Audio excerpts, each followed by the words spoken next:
ശ്രീഹരിം പരമാനന്ദം ഉപദേഷ്ടാരമീശ്വരം വ്യാപകം സർവലോകാനാം കാരണം തം ഭജാമ്യഹം.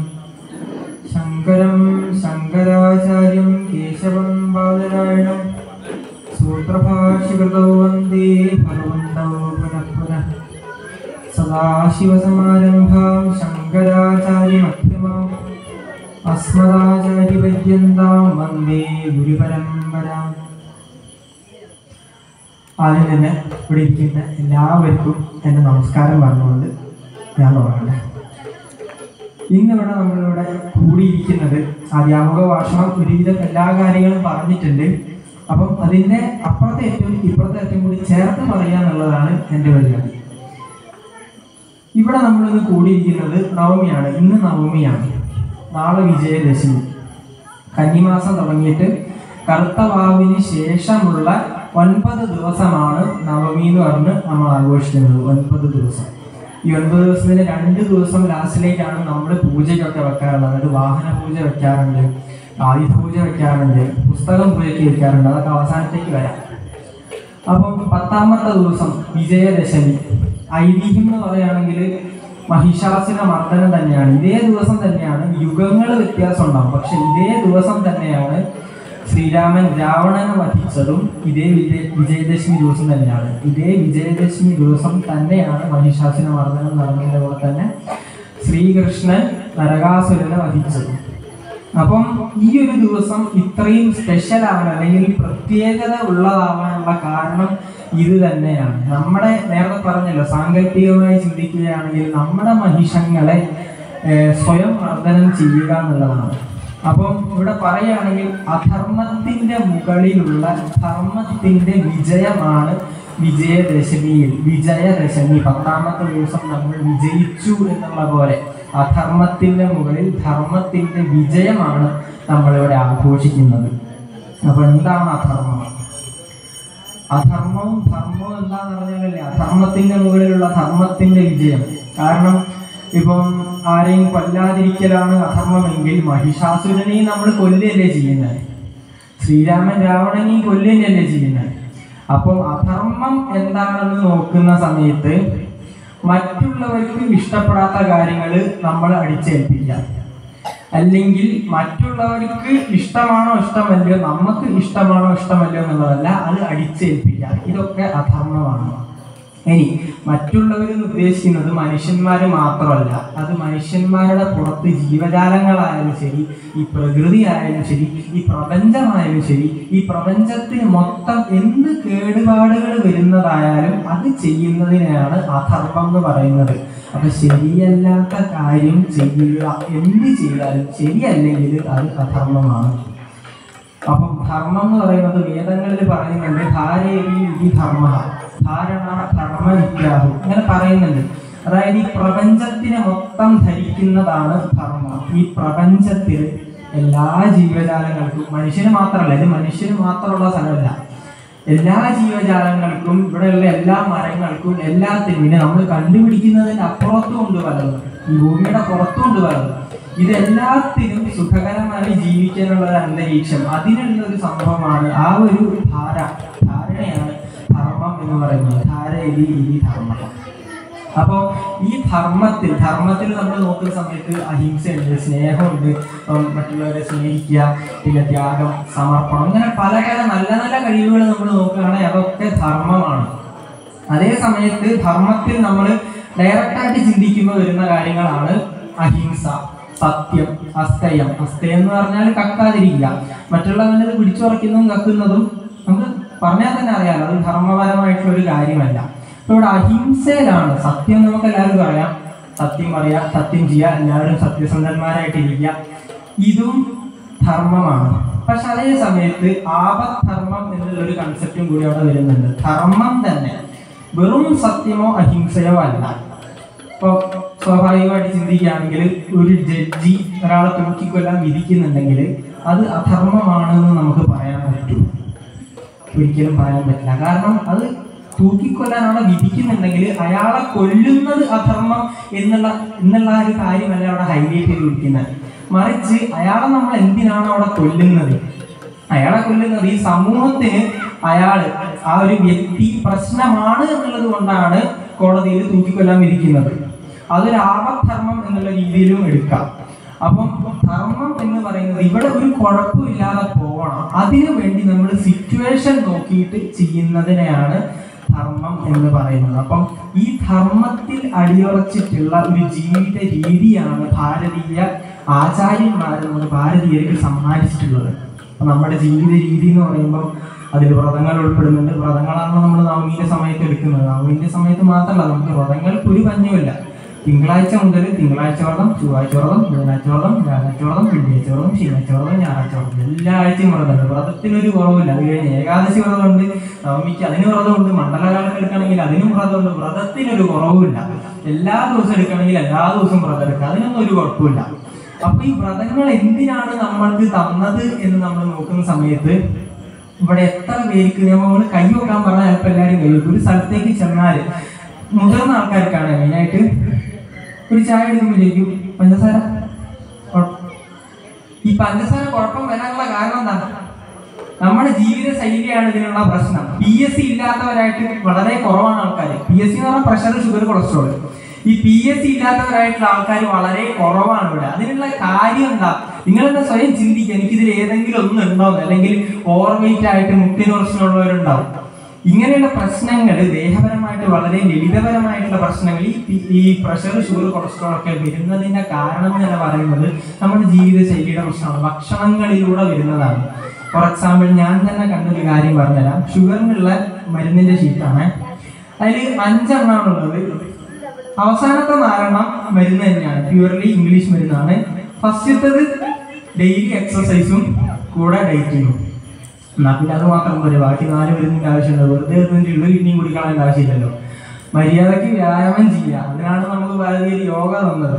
യോഗ ചെയ്യുക, അതിൻ്റെ ഉള്ള ഡയറ്റിങ് എടുക്കുക. ഈ ഡയറ്റിങ്ങിനെയാണ് നമ്മൾ പച്ച സംസ്കൃതത്തിൽ അല്ലെങ്കിൽ മലയാളത്തിൽ വ്രതം എന്ന് പറഞ്ഞത്. അതിൽ വേറെ വലിയ കൺസെപ്റ്റ് ഒന്നുമില്ല. അല്ലെങ്കിൽ ദൈവം വന്ന് പിടിച്ചു തിന്നു, അല്ലെങ്കിൽ തച്ചു കൊല്ലും, അങ്ങനെയൊന്നുമില്ല. ദൈവം കോപിക്കുന്നുള്ള ഒരു കൺസെപ്റ്റിന്റെ ആവശ്യമില്ല. നമ്മൾ നമുക്ക് വേണ്ടി ചെയ്യുക, അല്ലെങ്കിൽ നമ്മൾ ഈ സമൂഹത്തിന് വേണ്ടി ചെയ്യുക, അല്ലെങ്കിൽ നമ്മൾ മറ്റുള്ളവർക്ക് നല്ലതിന് വേണ്ടി ചെയ്യുക. അതാണ് ഞാൻ പറഞ്ഞത്. ധാർമ്മികപരമായിട്ടുള്ള ഒരു ചിന്തയാണ് നമ്മൾ വ്രതം എടുക്കുന്നതിന് പറഞ്ഞത്. വ്രതങ്ങൾ 3 തരത്തിലാണുള്ളത്. ഒന്ന് ഉത്തമവ്രതം, ഏറ്റവും ഉത്തമമായിട്ടുള്ളത്, അല്ലെങ്കിൽ സാത്വിക വ്രതം. പിന്നെ മധ്യമവ്രതം, അത് കഴിഞ്ഞ് അധമവ്രതം അല്ലെങ്കിൽ താമസവ്രതം. മധ്യമവ്രതത്തിന് രജോഗുണവ്രതം എന്നും പറയാറുണ്ട്. ഈ 3 വ്രതങ്ങൾ നോക്കിയാൽ ഉത്തമ വ്രതമാണ് നമ്മൾ എടുക്കുന്നതെങ്കിൽ, അത് മെയിൻലി ഒരു ദിവസമൊക്കെ എടുക്കാൻ പറ്റുള്ളൂ. ഒരു സാധനം തുടരുക, ഭക്ഷണം പോയിട്ട്, അരിഭക്ഷണം നല്ല വെള്ളം പോയിട്ട് ഒരു സാധനം തുടരുക. ആ ഒരു പൂർണ്ണമായും 24 മണിക്കൂർ നമ്മൾ ഒരു സാധനം തുടരുന്നത്, അതാണ് ഉത്തമ വ്രതം. അത് കഴിഞ്ഞ് വരുന്ന മധ്യമവ്രതവും നമ്മൾ പലവരും എടുക്കാറുണ്ടാവില്ല. മധ്യമവ്രതം എന്ന് പറയുന്നത് ഭക്ഷണങ്ങളായിട്ട് അധികം ഒന്നും കഴിക്കരുത്, വേണമെങ്കിൽ വെള്ളം കുടിക്കാം, ജ്യൂസ് കുടിക്കാം, അങ്ങനെ പാനീയങ്ങളായിട്ടുള്ള കാര്യങ്ങൾ ചെയ്യാവുന്നതിനാണ് മധ്യമവ്രതം എന്ന് പറയുന്നത്. അധമവ്രതം പേരിനൊരു വ്രതം എന്നല്ലാണ്ട് അത് വലിയ കാര്യമൊന്നുമില്ല. കാരണം ഇപ്പം അരിഭക്ഷണം ഒഴിവാക്കി എന്ന് പറഞ്ഞിട്ട് 2 കിലോ പൂള ഒഴിഞ്ഞ് തിന്നിട്ട് വലിയ കാര്യമൊന്നുമില്ലല്ലോ. നമ്മുടെ ദേഹത്തിന് മറ്റേതിനേക്കാളും ദോഷമാണ് ചെയ്യുന്നത്. ചിലർ മീന് വരട്ട് തിന്നാളുന്ന ജാതി സാധനങ്ങളുണ്ട്. അപ്പം ആ ഒരു രീതി നമ്മൾ എന്താ, അരിഭക്ഷണം ഒഴിവാക്കിയിട്ട് ബാക്കി എന്ത് വേണം തിന്നാന്നുള്ളതല്ല, നമ്മളിത് ഒഴിവാക്കണം എന്ന് പറയുന്നത്. അരിഭക്ഷണത്തിൽ കുറച്ച് കൂടുതൽ കാർബോഹൈഡ്രേറ്റ് ഉണ്ട്, അപ്പൊ അതിനൊന്ന് കൺട്രോൾ ചെയ്യുന്ന ഭാഗത്തിന് നമ്മൾ അരിഭക്ഷണം കുറയ്ക്കുന്നു എന്നുള്ളൂ. അപ്പൊ ആ ഒരു ഡയറ്റിങ്, ആ ഒരു ശീലം പണ്ട് ഭാരതീയരെ നമുക്ക് തന്നിട്ടുണ്ട്. ഇപ്പം 75 ഹാർഡ് എന്ന് പറഞ്ഞ പോലെ ചലഞ്ചുകളൊക്കെ ഉണ്ട്, ഓൺലൈനിൽ നോക്കിയാൽ നിങ്ങൾക്ക് കിട്ടുന്നതായിരിക്കും, കുറെ പേർക്ക് അറിയുന്നതായിരിക്കും. ഈ ചലഞ്ചിലൊക്കെ മെയിനായിട്ട് പറയുന്ന കാര്യം എന്ന് പറയുന്നത് നല്ലോണം വെള്ളം കുടിക്കുക, ഭക്ഷണം നിയന്ത്രിക്കുക, ഡയറ്റിങ് എടുക്കുക. ഇത് പണ്ടേ ഭാരതീയര് വ്രതങ്ങളിലൂടെ നമുക്ക് തന്നിട്ടുണ്ട്. അപ്പൊ വ്രതത്തിന്റെ ലോജിക്ക് എന്ന് പറയുന്നത് നമ്മുടെ ദേഹം നമ്മൾ തന്നെ സൂക്ഷിക്കണം, അത് വേറെ ആരും സൂക്ഷിക്കില്ല. നമ്മുടെ ദേഹം ഉണ്ടെങ്കിലല്ലേ നമുക്ക് ബാക്കി കാര്യങ്ങൾ ചെയ്യാൻ പറ്റുള്ളൂ. ബാക്കി കാര്യങ്ങൾ ചെയ്യുന്നതിന് വേണ്ടിയിട്ട് നമ്മൾ ദേഹം സൂക്ഷിക്കുന്നതിന്റെ ഭാഗമായിട്ടാണ് നമുക്ക് വേണ്ടി തന്നെ നമ്മൾ ചില സമയങ്ങളിൽ വ്രതം എടുക്കുക. അതിനാണ് മണ്ഡലകാല വ്രതം എടുക്കുന്നത്. മണ്ഡലകാല വ്രതം ഇപ്പം ശീലമാണ് എല്ലാവർക്കും. 41 എടുക്കുന്നതിന് പകരം 2-3 ദിവസമൊക്കെ എടുത്തിട്ട് വിടുന്ന ചില ടീംസ് ഉണ്ട്. അതിന് വലിയ കാര്യമില്ല. ഈ 41 എടുക്കാൻ പറയുന്നതിന്റെ കാര്യം എന്ന് പറയുന്നത് 41 ദിവസം എന്തൊരു കാര്യമായിക്കോട്ടെ, 41 ദിവസം നമ്മൾ സ്ഥിരമായിട്ട് ചെയ്യുകയാണെങ്കിൽ പിന്നെ അത് ചെയ്യാൻ എന്തെങ്കിലും ബുദ്ധിമുട്ടുണ്ടാകും. സ്വാഭാവികമായിട്ട് 41 ദിവസം ഒരു കാര്യം ഒരാൾ ചെയ്തു കഴിഞ്ഞാൽ അയാൾക്ക് ശീലമാക്കാൻ സുഖമാണ്. അപ്പം ലാളിത്യത്തോടു കൂടിയ ഒരു ജീവിതം നമ്മൾ 41 ദിവസം അങ്ങ് ശീലിച്ചാൽ പിന്നെ നമുക്ക് ജീവിതം മൊത്തം അത് പിന്നെ ചെയ്യുന്നതിന് ഒരു കുഴപ്പമുണ്ടാവില്ല. ഞാൻ രാവിലെ തന്നെ എഴുന്നേൽക്കണം എന്ന് പറയുന്നതും, പിന്നെ ആരെങ്കിലും കള്ളുകൂടി മദ്യപാനം അങ്ങനത്തെ കാര്യങ്ങളുണ്ടെങ്കിൽ അത് ഒഴിവാക്കണം എന്ന് പറയുന്നതും അതിന്റെ കാര്യം ഇതാണ്. ഇത് പിന്നെ നമുക്ക് ജീവിതത്തിലേക്ക് കൊണ്ടുവരണം എന്നുള്ളതാണ്. അല്ലാണ്ട് കറക്റ്റ് 41 ദിവസം കഴിഞ്ഞ് മാലെടുത്ത് വലിച്ചെറിഞ്ഞ് പിന്നെ പാറ് കയറുക എന്നുള്ളതല്ല. ആ ഒരു സെൻസ് നമുക്ക് കിട്ടിക്കഴിഞ്ഞാൽ ഈ വ്രതങ്ങൾ എന്തിനാണ്, അത് അയ്യപ്പന് വേണ്ടി ചെയ്യുക എന്നുള്ളതല്ല, നമുക്ക് വേണ്ടി ചെയ്യുന്നതാണ്. ഈ മണ്ഡലകാല വ്രതമായാലും ഏകാദശി വ്രതമായാലും നവമി വ്രതമായാലും ശരി. ഈ വ്രതത്തിന്റെ കൂടെ തന്നെ ഞാൻ പറഞ്ഞല്ലോ, നമ്മുടെ ആചാരങ്ങളും അനുഷ്ഠാനങ്ങളും നമ്മൾ എന്തിനാണ് ഇതൊക്കെ ചെയ്യുന്നത്. ഇപ്പൊ എന്തിനാണ് ക്ഷേത്രത്തിൽ വരുന്നത്, എന്തിനാണ് നമ്മൾ വിളക്ക് കത്തിക്കുന്നത്? വിളക്ക് കത്തിക്കുന്നതിൻ്റെ ഒരു കാര്യം നമ്മൾ ജസ്റ്റ് നോക്കുകയാണെങ്കിൽ, വിളക്ക് കത്തിക്കുമ്പോൾ നമ്മൾ ഉപയോഗിക്കുന്ന എണ്ണ എന്ന് പറയുന്നത്, ഇപ്പോൾ വിളക്കെണ്ണ എന്ന് പേര് പറഞ്ഞൊരു പുതിയ എണ്ണയുണ്ട്. അങ്ങനെ ഒരു എണ്ണ ഉണ്ടോ എനിക്കറിയില്ല. തത്വത്തിൽ അങ്ങനെ ഒരു എണ്ണ ഇല്ല വിളക്കെണ്ണ എന്ന് പറഞ്ഞിട്ട്. ശരിക്കും എള്ളെണ്ണയാണ് വിളക്കെണ്ണ എന്ന് പറഞ്ഞ് ഏതെങ്കിലുമൊക്കെ ഉപയോഗിച്ച എണ്ണയൊക്കെ കയറ്റിയിട്ടായിരിക്കാം വരുന്നത്. കാരണം അത് വില കുറച്ചിട്ടാണ് നമുക്ക് തരുന്നത്. സംഭവം എള്ളെണ്ണയാന്ന് തന്നെയാണ് പറയുന്നത്. പിന്നെ വിളക്കെണ്ണ എന്ന് പറഞ്ഞാൽ വേറെ വാങ്ങേണ്ട ആവശ്യമില്ല. സംഭവം എള്ളെണ്ണയോ ഏറ്റവും ഉത്തമം എന്ന് പറയുന്നത് നെയ്യ് ഒഴിച്ചിട്ട് വിളക്ക് കത്തിക്കുക എന്നുള്ളതാണ്. പക്ഷെ നെയ്യ് ഒഴിച്ചിട്ട് കത്തിക്കാൻ സ്വാഭാവികം, ആരുടെ പൈസ ഉണ്ടാവില്ല, നെയ്യൊക്കെ എല്ലാ ദിവസവും എടുത്ത് കത്തിക്കുക എന്ന് പറയുന്നത്. അപ്പം നമ്മൾ എള്ളെണ്ണ ഉപയോഗിക്കും, അല്ലെങ്കിൽ ഓളത്തെണ്ണ ഉപയോഗിക്കാം, അത്രേ ഉള്ളൂ. അപ്പോൾ ഈ ഒരു എണ്ണ ഉപയോഗിച്ച് നമ്മൾ തുണി പോലെയാണല്ലോ തിരി വെച്ച് കത്തിക്കുമ്പോൾ ആ ഒരു ഇത് സയന്റിഫിക്കലി പ്രൂവൺ ആണ്. ഇത് വെറുതെ നമ്മൾ പറയുന്നൊന്നല്ല, സയന്റിഫിക്കലി ഇപ്പം പ്രൂവൺ ആയിട്ടുള്ള ഒരു കാര്യമാണ്. എല്ലാം സയന്റിഫിക് ടെമ്പർമെന്റ് ആയിട്ട് കാണുന്ന ഈ ഒരു കാലത്ത് മിത്താണോ ശാസ്ത്രമാണോ എന്ന് എല്ലായിടത്തും ചർച്ചയാണ് ഇപ്പൊ പലതും. ആ ഒരു കാലത്ത് നമ്മൾ സയന്റിഫിക് എവിഡൻസോട് കൂടി പറയുമ്പോൾ അതിനൊരു സുഖമുണ്ട്. അപ്പൊ നമ്മൾ വിളക്കത്തിക്കുന്ന സമയത്ത് സയൻസ് തന്നെ പറയുന്നു ആ ഒരു ഫ്ലെയിം ആ ഒരു ചുറ്റുപാട് ശുദ്ധമാക്കുന്നു, ആ ചുറ്റുവട്ടത്തുള്ള അണുക്കളെയൊക്കെ കൊല്ലുന്നു, അണുപ്രസരം കുറയ്ക്കുന്നു. അതിനാണ് നമ്മൾ സന്ധ്യയ്ക്ക് വിളക്ക് കത്തിക്കുന്നത്. സന്ധ്യ എന്ന് പറയുന്ന സമയം സൂര്യന്റെ ഊർജം പോയ സമയമാണ്. സൂര്യന്റെ ഊർജം പോകുമ്പോൾ സ്വാഭാവികമായിട്ട് നമുക്ക് അണുപ്രസരം കാര്യങ്ങൾ വരും. അതായത് നിങ്ങൾക്ക് തന്നെ ചിന്തിച്ചാൽ മനസ്സിലാവും, ഇനി ജലദോഷ പനി എന്തെങ്കിലും ഉണ്ടെങ്കിൽ രാവിലത്തെക്കാളും കൂടുതൽ രാത്രിയാണ് അത് പിന്നെ കൂടിക്കൂടി വരിക. രാത്രിക്കാണ് അത് അധികമാവുക. കാരണം രാത്രിയാണ് നെഗറ്റീവ് എനർജി ഉള്ള സമയം. ആ സമയത്താണ് നമ്മൾ ആ തുടങ്ങുന്ന ആ ഒരു സന്ധ്യാ സമയത്താണ് നമ്മൾ വിളക്ക് കത്തിക്കാൻ പറയുന്നത്. ആ ഒരു സമയത്ത് വിളക്ക് കത്തിച്ച് അതിൻ്റെ അടുത്തിരിക്കുന്ന ഒരാൾക്ക് ആ ഒരു സമയം അവിടെ ഒരു അണുപ്രസരം ഇല്ലാന്ന് മാത്രമല്ല ഓക്സിഡൈസ് ഫ്ലെയിമാണ്. അത് ശ്വസിക്കുമ്പോൾ നമുക്ക് തന്നെ ഒരു സുഖം തോന്നും. അപ്പോൾ ഒരു ഫുൾ ചുറ്റുവിളക്കുള്ള ഒരു അമ്പലത്തിന്റെ നടുക്കിൽ വന്ന് നിന്നാല് നമുക്ക് ഉണ്ടാകുന്ന ആ ഒരു പോസിറ്റീവ് എനർജി ആലോചിച്ചാൽ തന്നെ മനസ്സിലാവും. കാരണം ഒറ്റ വിളക്കിൽ നിന്ന് അത്രയും ഗുണമുണ്ടെങ്കിൽ ഇത്രയും വിളക്കുകൾ കത്തിക്കുന്ന സമയത്ത് നമ്മൾ ക്ഷേത്രത്തിൽ വന്ന് ഏകാഗ്രമായി പ്രാർത്ഥിക്കുന്ന സമയത്ത് നമുക്ക് നമ്മുടെ ദേഹത്തിന് തന്നെ നമ്മൾ ശ്വസിച്ചെടുക്കുന്ന ആ ഒരു വായു ശുദ്ധമായിരിക്കും, അണുപ്രസരം കുറവായിരിക്കും. അതിനു വേണ്ടിയിട്ടാണ് എല്ലാ ദിവസവും വിളക്ക് കത്തിക്കാൻ പറഞ്ഞിട്ടുള്ളത്. കൂടെ തന്നെ നാമം ജപിക്കാൻ പറയുന്നുണ്ട്. എന്തിനാണ് നാമം ജപിക്കുന്നത്, വെറുതെ സമയം കളയണമെന്ന് ചിന്തിക്കുന്നവരാണ് പലവരും. എനിക്കും പണ്ട് തോന്നിയിട്ടുണ്ട്, പിന്നെ അത് മനസ്സിലാവില്ല അവർക്ക്. അപ്പോഴാണ് നമ്മൾ ശീലാക്കുക. ഇപ്പോഴും പലവർക്കുമുള്ള സംശയമാണ് എന്തിനാണ് ഇപ്പൊ നാമം ജപിക്കുന്നത്. നവമിയിലായാലും പഠിക്കുന്നതിന് പകരം നാമം ജപിക്കണം എന്നൊക്കെയാണ് പറയാനുള്ളത്. എന്തിനാ നാമം ജപിച്ചിട്ട്? സ്വാമി വിവേകാനന്ദന്റെ തന്നെ ഒരു കഥ ഉണ്ട്.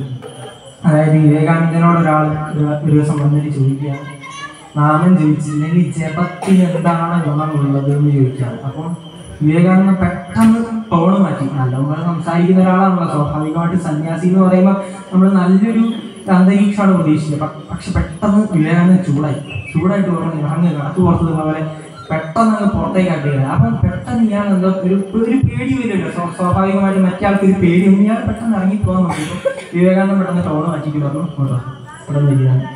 വിവേകാനന്ദ സംഭവം എന്താ മനസ്സിലായത്? അതായത് പെട്ടെന്ന് സ്വഭാവം ഇങ്ങനെ മാറിക്കഴിഞ്ഞു. അപ്പം ഇരുന്നപ്പം വിവേകാനന്ദൻ വളരെ ലളിതമായിട്ട് പറഞ്ഞു കൊടുത്തു, ഇപ്പൊ ഞാൻ ശബ്ദത്തിന്റെ ടോണ് മാറ്റിയ സമയത്ത് പെട്ടെന്ന് മനസ്സൊന്ന് മാറിയില്ലേ, ഒരു പേടിയോ അല്ലെങ്കിൽ പെട്ടെന്നൊരു പാനിക്കോ അങ്ങനെ എന്തോ ഒന്ന് വന്നില്ലേ, അതേപോലെ തന്നെയാണ്. അത് ഞാൻ തിരിച്ചു പറഞ്ഞ സമയത്ത് എന്റെ ശബ്ദത്തിന്റെ ആ ഒരു ടോൺ തിരിച്ചു മാറ്റിയ സമയത്ത് ഇവിടെ വന്നിരിക്കാൻ തോന്നിയില്ലേ, അതെന്റെ ശബ്ദത്തിന്റെ മാറ്റമാണല്ലോ, ഞാൻ ഉപയോഗിക്കുന്ന വാക്കുകളുടെ മാറ്റമാണല്ലോ. അപ്പൊ വാക്കുകൾക്ക് മനസ്സിൽ ചേഞ്ച് ഉണ്ടാക്കാൻ പറ്റും എന്നുള്ളത് വ്യക്തമാണല്ലോ. വാക്കുകളുടെ ഘടന മാറിയാൽ മനസ്സിൽ ചേഞ്ച് ഉണ്ടാക്കാൻ പറ്റുന്നുള്ളത് വ്യക്തമാണല്ലോ. അത് തന്നെയാണ് ജപങ്ങളിലും ഉള്ളത്. പല ജപങ്ങൾ നോക്കിയാലും മനസ്സിലാവും. രാമായണത്തെ നീതി വായിക്കാൻ പറയുന്നതിന്റെ കാര്യം അത് തന്നെയാണ്. ഇപ്പൊ സുന്ദരകാന്ഡം, ലവണജലം, ലിപി ശതക യോജന, വിസ്തൃതം എന്ന് പറഞ്ഞാൽ വായിച്ചു പോയിട്ടുണ്ടെങ്കിലല്ലോ സ്വാഭാവികമായിട്ട് നമുക്ക് കോൺസെൻട്രേഷൻ അതിലുണ്ടെങ്കിൽ ഇത് തെറ്റാതെ വായിക്കാൻ പറ്റുള്ളൂ. ഈ ഒരു സാധനം ഇങ്ങനെ ഘടന വളരെ ഇങ്ങനെ ഘടിപ്പിച്ചു വെച്ച വാക്കുകൾ നമ്മൾ വായിക്കുന്ന സമയത്ത് നമ്മുടെ തന്നെ കോൺസെൻട്രേഷൻ കൂടും, നമ്മുടെ മനസ്സിന് അതിൻ്റെതായ ചേഞ്ചുകൾ ഉണ്ടാവും, നമുക്ക് തന്നെ ഓർമ്മശക്തി കൂടും, നമുക്ക് തന്നെ ആ ഒരു ഉണർവ് വരും. അത് സ്ഥിരമായി ശീലിക്കുന്നവർക്ക് അത് മനസ്സിലാവും. നമുക്ക് തന്നെ അതിന്റെ മാറ്റങ്ങൾ ഫീൽ ചെയ്യാൻ തുടങ്ങും. ഒരു 10 മിനിറ്റ് സ്വസ്ഥമായിരുന്നു ജപിക്കുകയോ അല്ലെങ്കിൽ മെഡിറ്റേഷൻ ചെയ്യുകയോ, സയന്റിഫിക് ടെമ്പർമെന്റിൽ നോക്കുകയാണെങ്കിൽ അതും പറയാം. സയന്റിഫിക് ആയിട്ട് തെളിഞ്ഞ കാര്യമാണ്. മെഡിറ്റേഷനേ ഉള്ളൂ എല്ലാ മെന്റൽ പ്രോബ്ലംസിനും ഒരു പ്രൂവൺ ആയിട്ടുള്ള സൊല്യൂഷൻ. ഷോക്ക് അടിപ്പിക്കുന്നതും മരുന്ന് കൊടുക്കുന്നതും സൈക്കാട്രിയിൽ കുറെ മരുന്നുകളും കാര്യങ്ങളൊക്കെ ഉണ്ട്. പക്ഷെ എന്നാലും പ്രൂവൺ ആയിട്ട് ഏതൊരു മെന്റൽ ഡിസീസിനും ആദ്യം ചെയ്യാൻ പറയുന്നത് മെഡിറ്റേഷൻ ആണ്, അല്ലെങ്കിൽ സ്വസ്ഥമായി ഇരിക്കലാണ്. അല്ലെങ്കിൽ ഇപ്പം ഹിപ്നോട്ടൈസ് അങ്ങനെ കുറെ വലിയ വലിയ സംഭവങ്ങളൊന്നും ഇരിക്കാനും അറിയില്ല. പക്ഷെ ഇതിൻ്റെയൊക്കെ ബേസിക് സംഭവം എന്ന് പറയുന്നത് മെഡിറ്റേഷൻ തന്നെയാണ്. മെഡിറ്റേഷൻ ചെയ്യുന്നതിലൂടെ മനസ്സ് സ്വസ്ഥമാകുന്നു എന്ന് സയന്റിഫിക് സയൻസ് പ്രൂവ് ചെയ്തിട്ടുണ്ടെങ്കിൽ അത് തന്നെയാണ് ഭാരതീയ സംസ്കാരത്തിൽ പണ്ടേ പറഞ്ഞത് വൈകുന്നേരം കുറച്ചൊരു നാമം ജപിച്ചാൽ മതിയോ. കാരണം ആ സമയത്ത് നമ്മൾ മറ്റ് ചിന്തകളൊന്നുമില്ല, ഇതിലേക്ക് കോൺസെൻട്രേഷൻ പോകും. വേറെ എന്തെങ്കിലും നമുക്ക് എന്തെങ്കിലും പ്രശ്നം ഉണ്ടെങ്കിൽ നമ്മൾ അതൊക്കെ ചിന്തിക്കില്ല, നമ്മൾ നാമജപത്തിൽ മുഴുകിയിരിക്കുകയായിരിക്കും. അതിനൊരു ലഹരി എന്ന് പറയും. ഇപ്പത്തെ ലഹരി വേറെയാണ്. വാക്ക് ഉപയോഗിക്കുന്നത് കറക്റ്റാണോന്ന് അറിയില്ല. കാരണം ലഹരി എന്ന് പറയുന്ന ഒരു വാക്കിന്റെ അർത്ഥം ഹരിയിൽ ലയിക്കുക എന്നുള്ളതാണ്, ലഹരി. പക്ഷെ അതിപ്പോൾ ഉള്ള ഹരിയിൽ ലയിക്കലാണോ എന്നുള്ളത് വേറെ ചിന്തിക്കേണ്ട വിഷയമാണ്. കാരണം ഒരു 10 കൊല്ലം ഉപയോഗിച്ചാൽ അങ്ങ് ഫുള്ളായിട്ട് ലയിച്ചു വന്ന അവസ്ഥയിലാണ് ഇപ്പോഴത്തെ ലഹരി എന്ന് പറയുന്നത്. അപ്പം നാമജപത്തിനെ കുറിച്ച് പറഞ്ഞു വന്നതാണ്. നാമജപം എന്ന് പറയുന്നത് ആ ഒരു കോൺസെൻട്രേഷൻ കിട്ടാൻ വേണ്ടിയിട്ട് നമ്മുടെ മനസ്സ് തന്നെ ശുദ്ധമാക്കുക. കാരണം ബാക്കിയുള്ള എല്ലാ കാര്യങ്ങളും നമ്മൾ മറന്ന് ആ ഒരു സമയം നമ്മൾ കോൺസെൻട്രേറ്റ് ചെയ്യുമ്പോൾ പിന്നെ നമുക്ക് തന്നെ അത് ഗുണം ചെയ്യും. മാത്രമല്ല സയൻസ് തന്നെ പറയുന്നതാണ്, ഡോപ്പമിൻ എന്ന് പറഞ്ഞിട്ടുള്ളൊരു ഹോർമോൺ ഉണ്ട്. അതായത് നമുക്ക് സന്തോഷത്തിനുള്ള ഹോർമോണാണത്. ആ ഹോർമോൺ പ്രൊഡ്യൂസ് ചെയ്യുന്ന സമയത്ത് നമ്മൾ സന്തോഷം തരുന്ന എന്തൊരു കാര്യം ചെയ്താലും പെട്ടെന്ന് നമ്മൾക്ക് ഒരാളെ ഹെൽപ്പ് ചെയ്ത് വിചാരിക്കാം, ഒരാളെ റോഡ് ക്രോസ് ചെയ്യാൻ സഹായിച്ചു, പെട്ടെന്ന് നമുക്കൊരു സന്തോഷം ഫീൽ ചെയ്യില്ലേ. അതിന്റെ കാരണം ഈ ഡോപ്പമിൻ എന്ന് പറഞ്ഞ ഹോർമോൺ ബ്രെയിനിൽ പ്രൊഡ്യൂസ് ആവുന്നുണ്ട്. അപ്പം സയൻസ് പറയുന്ന കാര്യമാണ്, ഡോപ്പമിൻ ഹോർമോൺ സാധാരണ മനുഷ്യരുണ്ടാവുന്നതിനേക്കാളും ഉണ്ടാവും ആർക്ക്? സ്ഥിരമായി മെഡിറ്റേഷൻ ചെയ്യുന്ന ആൾക്ക്. മെഡിറ്റേഷനെ സയൻസ് പറയുന്നു, മെഡിറ്റേഷൻ തന്നെയാണ് ജീവിക്കുന്നത്. 70%, 45% അങ്ങനെയൊക്കെയാണ് പറയുന്നത്. ഇത്രയും കൂടുതലുണ്ടെങ്കിൽ അയാളെ ആ ഹോൾ ലൈഫ് തന്നെ ഹാപ്പിനെസ് ആയി മാറുകയാണ്. അപ്പം അതിനു വേണ്ടിയിട്ടാണ് നമുക്ക് സന്തോഷം തരാനും നമുക്ക് നമ്മുടെ കാര്യങ്ങൾ സാധിക്കാനെന്നുള്ള രീതിയിൽ ജപിക്കാൻ പറയുന്നതിന്റെ കാര്യം എന്ന് പറയുന്നത് ലളിതമായിട്ട് നോക്കുകയാണെങ്കിൽ ഇതാണ്. അല്ലാണ്ട് ദൈവം ഇറങ്ങി വരും ആ ഒരു രീതിയിൽ ചിന്തിക്കണ്ട. മറ്റു കാര്യങ്ങൾ നോക്കുകയാണെങ്കിൽ ഇപ്പം സർപ്പക്കാവുകൾ ഉണ്ടാക്കിയിട്ട് പഴയ ആൾക്കാർ പണ്ട് കുറച്ച് പേര്, ഇപ്പം അധികം പറയില്ല, പണ്ടൊക്കെ കുറച്ച് പേര് പറയാൻ ഇപ്പം വെറുതെ കുറെ കാടൊക്കെ ഉണ്ടാക്കിയിട്ട് ആ സ്ഥലത്ത് വല്ല ബിൽഡിങ്ങോ അല്ല കുളം ഉണ്ടാക്കിയ ആൾക്കാർക്ക് വല്ല സുഖമായിട്ട് എന്തെങ്കിലും ഉപയോഗിച്ചുള്ളൂ. എന്തെങ്കിലും സർപ്പക്കാവ് ഉണ്ടാക്കിയിട്ട് ഇപ്പം കാര്യം ചോദിക്കാറുണ്ട്. അതും സയന്റിഫിക്കലി പ്രൂവൺ ആണ്. പണ്ട് ഫിലിപ്പൈൻസ് എന്ന് പറഞ്ഞ സ്ഥലത്ത് ഒരു രാജ്യമാണ്. അപ്പം അവിടെ ഒരു റിസർച്ച് നടന്ന സമയത്ത് അവിടെ സർപ്പങ്ങൾ കുറഞ്ഞതുകൊണ്ട് ത്വക്ക് സംബന്ധമായിട്ടുള്ള രോഗങ്ങൾ വരുന്നു എന്ന് തെളിയിച്ചു. എന്നിട്ട് ഇന്ത്യയിൽ നിന്നാണ് സർപ്പങ്ങളെ കൊണ്ടുവരുന്നത്, പല കാവുകളിൽ നിന്നും അങ്ങോട്ട് കയറ്റി വിട്ടത്. അപ്പം അതിൽ തന്നെ പ്രൂവണാണല്ലോ നമ്മുടെ ദേഹത്തിന് വേണ്ടി നമുക്ക് തന്നെ ഒരു സുരക്ഷയ്ക്ക്, നമുക്ക് എന്നുള്ളതല്ല എല്ലാ ജീവജാലങ്ങളെയും സുരക്ഷയ്ക്ക് വേണ്ടി എന്നുള്ളതാണ്. മറ്റ് ജീവജാലങ്ങളെ കൊന്നു തിന്നണ്ട എന്നുള്ള രീതിയിൽ തന്നെയാണ് വ്രതങ്ങളിൽ നമ്മൾ ഭക്ഷണം സസ്യങ്ങൾ മാത്രം മതി എന്ന് പറയുന്നത്. അല്ലാതെ ഇപ്പം ചിക്കൻ, ശരിയാണ് നേരത്തെ പറഞ്ഞ ചിക്കനിൽ പല പ്രോട്ടീൻസും കാര്യങ്ങളൊക്കെ ഉണ്ട്. പക്ഷെ ചിക്കൻ കഴിക്കണ്ട എന്ന് പറയുന്നതിൽ ഒരു തരം അതാണ്, മറ്റു ജീവികളെ കൊന്നിട്ട് തിന്നേണ്ട ആ ഒരു ആവശ്യം വരുന്നില്ല. കാരണം ബാക്കി ഭക്ഷണം കിട്ടുന്ന സമയത്ത് നമ്മൾ എന്തിനു കൊന്നു തിന്നണം എന്നുള്ള ഒരു സംഭവമാണ്. അപ്പൊ ഞാനായാലും കഴിക്കാറൊക്കെ ഉണ്ട്. പക്ഷെ ആ ഒരു വ്രത സമയത്ത് നമ്മൾ ചെയ്യുന്നതിന്റെ കാര്യം എന്ന് പറയുന്നത് അതിന്റെ ആവശ്യമില്ല. കാരണം നമുക്ക് ആരും ഉപദ്രവിക്കാണ്ട് കിട്ടുന്ന ഭക്ഷണം ചെടിന്റെ മുകളിൽ കിട്ടാനുണ്ട്. അപ്പൊ നമ്മൾ വെറുതെ മറ്റു ജീവികളെ കൊന്നു തിന്നേണ്ട ആവശ്യമില്ലല്ലോ. മാത്രവുമല്ല ഇത് തിന്നിട്ട് ഇപ്പം ക്ഷേത്രത്തിലേക്ക് കയറുന്നത് അശുദ്ധമാണെന്ന് പറയുന്നതിനും വേറെ റീസൺ ഉണ്ട്. അതായത് ഇപ്പൊ വരുന്ന ഏതൊരു മത്സ്യം നോക്കിയാലും വല്ല ഫോർമാലിനോ വേറെ ഏതെങ്കിലുമൊക്കെ വിഷമിട്ട് എന്തായാലും വിഷങ്ങൾ ഇട്ടിട്ടാണ് വരുന്നത്. അപ്പൊ ചോദിക്കുക അപ്പൊ എന്താ തക്കാളിയിലും വിഷം ഇല്ല. പക്ഷെ തക്കാളിയിലുള്ള വിഷവും അല്ലെങ്കിൽ മീനിലുള്ള വിഷം വ്യത്യാസമുണ്ട്. ചത്തതിന് ശേഷം വിഷം വെച്ചു കൊടുക്കുന്നതും ജീവിച്ചിരിക്കുന്ന വിഷം വെച്ചു കൊടുക്കുന്നതും വ്യത്യാസമുണ്ട്. ഒരു ചെടിക്ക് നിങ്ങൾ ആ ഒരു മരുന്ന് ഇടുന്നുണ്ടെങ്കിൽ അത് വളരുന്ന സമയത്താണ്. അപ്പം പലതും ഒരു പകുതിയെങ്കിലും ആ ചെടി തന്നെ പുറത്തേക്ക് കളഞ്ഞിട്ടുണ്ടാവും. പക്ഷെ ഈ ജീവികൾക്ക് വിഷം ഇടുന്നത് ഇത് പിടിച്ച് കൊന്നതിന് ശേഷമാണ്. കൊന്നതിന് ശേഷം വിഷം ഇടുന്നത് എന്താ? കൊന്നതിന് ശേഷമുള്ള വിഷം ഇത് ദഹിപ്പിച്ചിട്ട് കളയുന്നൊന്നുമില്ലല്ലോ, അത് അതിന്റെ മുകളിൽ തന്നെ ഉണ്ടാവും. അപ്പൊ ഏറ്റവും കൂടുതൽ വിഷം കോൺസെൻട്രേറ്റ് ആയിട്ട് നമുക്ക് കിട്ടുന്നത് ഏത് ജീവികളിലൂടെയാണ്? ജീവികളിലൂടെ തന്നെയാണ്. അല്ലാണ്ട് ഏത് ഭക്ഷണങ്ങളിലൂടെയാണ്? ജീവികളിലൂടെ തന്നെയാണ്, അല്ലാണ്ട് ചെടികളിൽ നിന്നോ അങ്ങനെയൊന്നല്ല. അപ്പൊ ആ ഒരു രീതിയിൽ കൂടെ നോക്കിയാൽ ഏറ്റവും നല്ല ഭക്ഷണം എന്ന് പറയുന്നത് സസ്യങ്ങളാണെന്ന് പറയുന്നതിന്റെ ഒരു കാര്യം ഇതാണ്. ഒരു സന്യാസി പറഞ്ഞിട്ടുണ്ട്. ഒരു സന്യാസിനോട് ചോദിച്ച സമയത്ത് അദ്ദേഹം പറഞ്ഞത് ഏത് ഭക്ഷണമാണ് നല്ലതെന്ന് ചോദിച്ചത്. അപ്പം നിങ്ങൾക്ക് വാങ്ങിക്കൊണ്ടുവരുമ്പോൾ കെട്ടിപ്പിടിച്ച് കൊണ്ടുവരാൻ പറ്റുന്ന ഫുഡ് ഏതാണോ അതാണ് ഏറ്റവും നല്ല ഭക്ഷണം എന്ന് പറഞ്ഞത്. വാങ്ങിക്കൊണ്ടുവരുന്ന സമയത്ത് 1 കിലോ തക്കാളിയാണോ നമ്മൾ മടിയിൽ വെച്ച് കൊണ്ടുവരിക, അല്ലെങ്കിൽ 1 കിലോ മീനാണോ? അത് ചിന്തിച്ചാൽ മാത്രം മതി. നമ്മൾ ഉണ്ടാക്കുന്നതിന് മുന്നേ നമുക്കത് കെട്ടിപ്പിടിച്ച് കൊണ്ടുവരാൻ തോന്നില്ല. നമുക്ക് തന്നെ അറിയാം അതിന് എന്തോ ഒരു പ്രശ്നമുണ്ട്. ചത്ത് കഴിഞ്ഞ ഒരു ശവമാണല്ലോ അത്. ഈ ശവത്തിനെ സൂക്ഷിക്കാൻ വേണ്ടി ഒരു സാധനവും വന്നിട്ടുണ്ട്, കുത്തനെ വെക്കുന്ന ശവപ്പെട്ടിയും വന്നിട്ടുണ്ട് വീട്ടിൽ ഫ്രിഡ്ജായിട്ട്. അപ്പൊ അതും കൂടി വന്ന സമയത്ത് സൗകര്യം ഇത് നേരെ കൊണ്ടുവന്ന് അതിൻ്റെ അകത്ത് വെച്ച് ഒരു 10, 15, 25 ദിവസം കഴിഞ്ഞിട്ട് അതെടുത്ത് പൊരിച്ച് തിന്നാണ്. പക്ഷെ അതിന് പുറമെ നമ്മൾ ഇപ്പൊ തക്കാളി നോക്കുകയാണെങ്കിൽ തക്കാളി ചീഞ്ഞാൽ അതിനൊരു അതിരില്ലേ അതിന്. തക്കാളി ചീഞ്ഞാൽ കൂടിപ്പോയ 5 ദിവസം, അതിലപ്പുറത്തേക്ക് പിന്നെ നമുക്ക് കൊണ്ടുനടക്കാൻ പറ്റില്ല. എവിടെയെങ്കിലും നിങ്ങൾ കേട്ടിട്ടുണ്ടോ 5 കിലോ തക്കാളി പിടിച്ചു അല്ലെങ്കിൽ 1 ടിപ്പർ തക്കാളി പിടിച്ചു? കേട്ടത് മൊത്തം എന്താ? 1 ടിപ്പർ മീൻ പിടിച്ചു എന്നുള്ളതാ, ചീഞ്ഞ മത്സ്യം പിടിച്ചു എന്നുള്ളതാ. ആ ഒരു രീതി ചിന്തിച്ചാൽ തന്നെ മനസ്സിലാവും എന്തുകൊണ്ടാണ് നമ്മൾ പണ്ട് മുതലേ മത്സ്യമാംസാദികള് പറ്റുമെങ്കിൽ ഒഴിവാക്കുക എന്ന് പറയുന്നതിന്റെ കാര്യം ഇത് രണ്ടും എന്നുള്ളതാണ്. അപ്പം ആചാരങ്ങളും അനുഷ്ഠാനങ്ങളും നോക്കുന്ന സമയത്ത് എല്ലാം ആചാരങ്ങളും അനുഷ്ഠാനങ്ങളും നമുക്ക് മെയിൻലി തരുന്ന ഗ്രന്ഥം എന്ന് പറയുന്നത് വേദങ്ങളാണ്. ഹിന്ദുക്കളുടെ അല്ലെങ്കിൽ ഭാരതീയ സംസ്കാരം നോക്കുകയാണെങ്കിൽ അതിന്റെ അടിസ്ഥാന ഗ്രന്ഥങ്ങൾ ഏതാണെന്ന് നോക്കുകയാണെങ്കിൽ വേദങ്ങളാണ്. അപ്പൊ വേദങ്ങളിൽ പല ഗൃഹ്യസൂത്രവും പിതൃമേധാസൂക്തം അങ്ങനെ കുറെ സൂക്തങ്ങളുണ്ട്. അതിൽ നിന്നാണ് നമുക്ക് ആചാരങ്ങൾ അനുഷ്ഠാനങ്ങൾ നമ്മൾ എടുത്തിട്ടുള്ളത്. അപ്പം അതിനൊക്കെ സയന്റിഫിക് ആയിട്ടുള്ള എവിഡൻസ് ഉണ്ട്. അത് നമ്മുടെ തന്നെ ജീവിത രീതി മെച്ചപ്പെടുത്താനുള്ളതാണ്. അപ്പം ഫോർ എക്സാമ്പിൾ ഏത്തം ഇടുന്നുണ്ട്. ഗണപതിന്റെ മുന്നിൽ പോയിട്ട് ഏത്തം ഇടുന്നുണ്ടോ എന്ന് എനിക്കറിയില്ല. കാരണം ഇങ്ങനെ പിടിച്ച് ഇങ്ങനെ പോരുന്നതല്ല ഏത്തം. പൂർണ്ണമായി അവിടെ ഇരുന്ന് ഈ 2 കൈയും നിലത്ത് മുട്ടിച്ച് പൂർണ്ണമായി തിരിച്ച് അതേപോലെ തന്നെ എഴുന്നേൽക്കുക എന്നുള്ളതാണ് ഏത്തം. ഞാൻ വെറുതെ ഇങ്ങനെ കുടിക്കാതെ ഏത്താമില്ല. ഇത് ചെയ്യുന്നതിലൂടെ ഉദ്ദേശിക്കുന്നത് അതൊരു ഒരു ഫുൾ ബോഡി വർക്കൗട്ട് എന്നുള്ള പോലെയാണ്. കാരണം അത് പൂർണ്ണമായി ഇങ്ങനെ പിടിച്ച് ഇരുന്ന് എഴുന്നേൽക്കുമ്പോൾ ഫുൾ ബോഡിയിലുള്ള ആ രക്തചംക്രമണം നേരെയാവും, ഫുള്ളൊന്ന് വർക്കാവും. മാത്രമല്ല മുട്ട് മടങ്ങിയിട്ടാണ് ഇരുന്ന് എഴുന്നേൽക്കുന്നത്. മുട്ടുവേദനയ്ക്കുള്ള സാധ്യതയുമാണ്. ഇതിനു വേണ്ടിയിട്ടാണ് ഇത് ചെയ്യാൻ പറയുന്നത്. പക്ഷെ ഇപ്പം ആൾക്കാർ അന്ധവിശ്വാസം എന്നുള്ള രീതിയിൽ മാറിയിട്ട് ഇപ്പൊ അന്ധമായി വിശ്വസിച്ച് വെറുതെ ഇങ്ങനെയാക്കി ഗണപതിക്ക് വേണമെങ്കിൽ ഒരു ഏത്തം എന്നുള്ള പോലെ ഇട്ടിട്ട് ഇങ്ങനെ പോരുകയാണ്. അല്ലാതെ ഇപ്പം ആ ഒരു കാര്യം മനസ്സിലാക്കിയിട്ടല്ല ഇത് ചെയ്യുന്നത്. ഇപ്പം തിരുനെല്ലിയൊക്കെ പോയി നോക്കിയാൽ അങ്ങനെ കുറെ കാണാൻ പറ്റും. അപ്പൊ അതിന്റെ കൂടെ തന്നെ അന്ധവിശ്വാസങ്ങളെ കുറിച്ച് പറയണമല്ലോ. ഇപ്പം രാമായണ മാസം ഭയങ്കര എക്സാമ്പിൾ തന്നെയാണ്.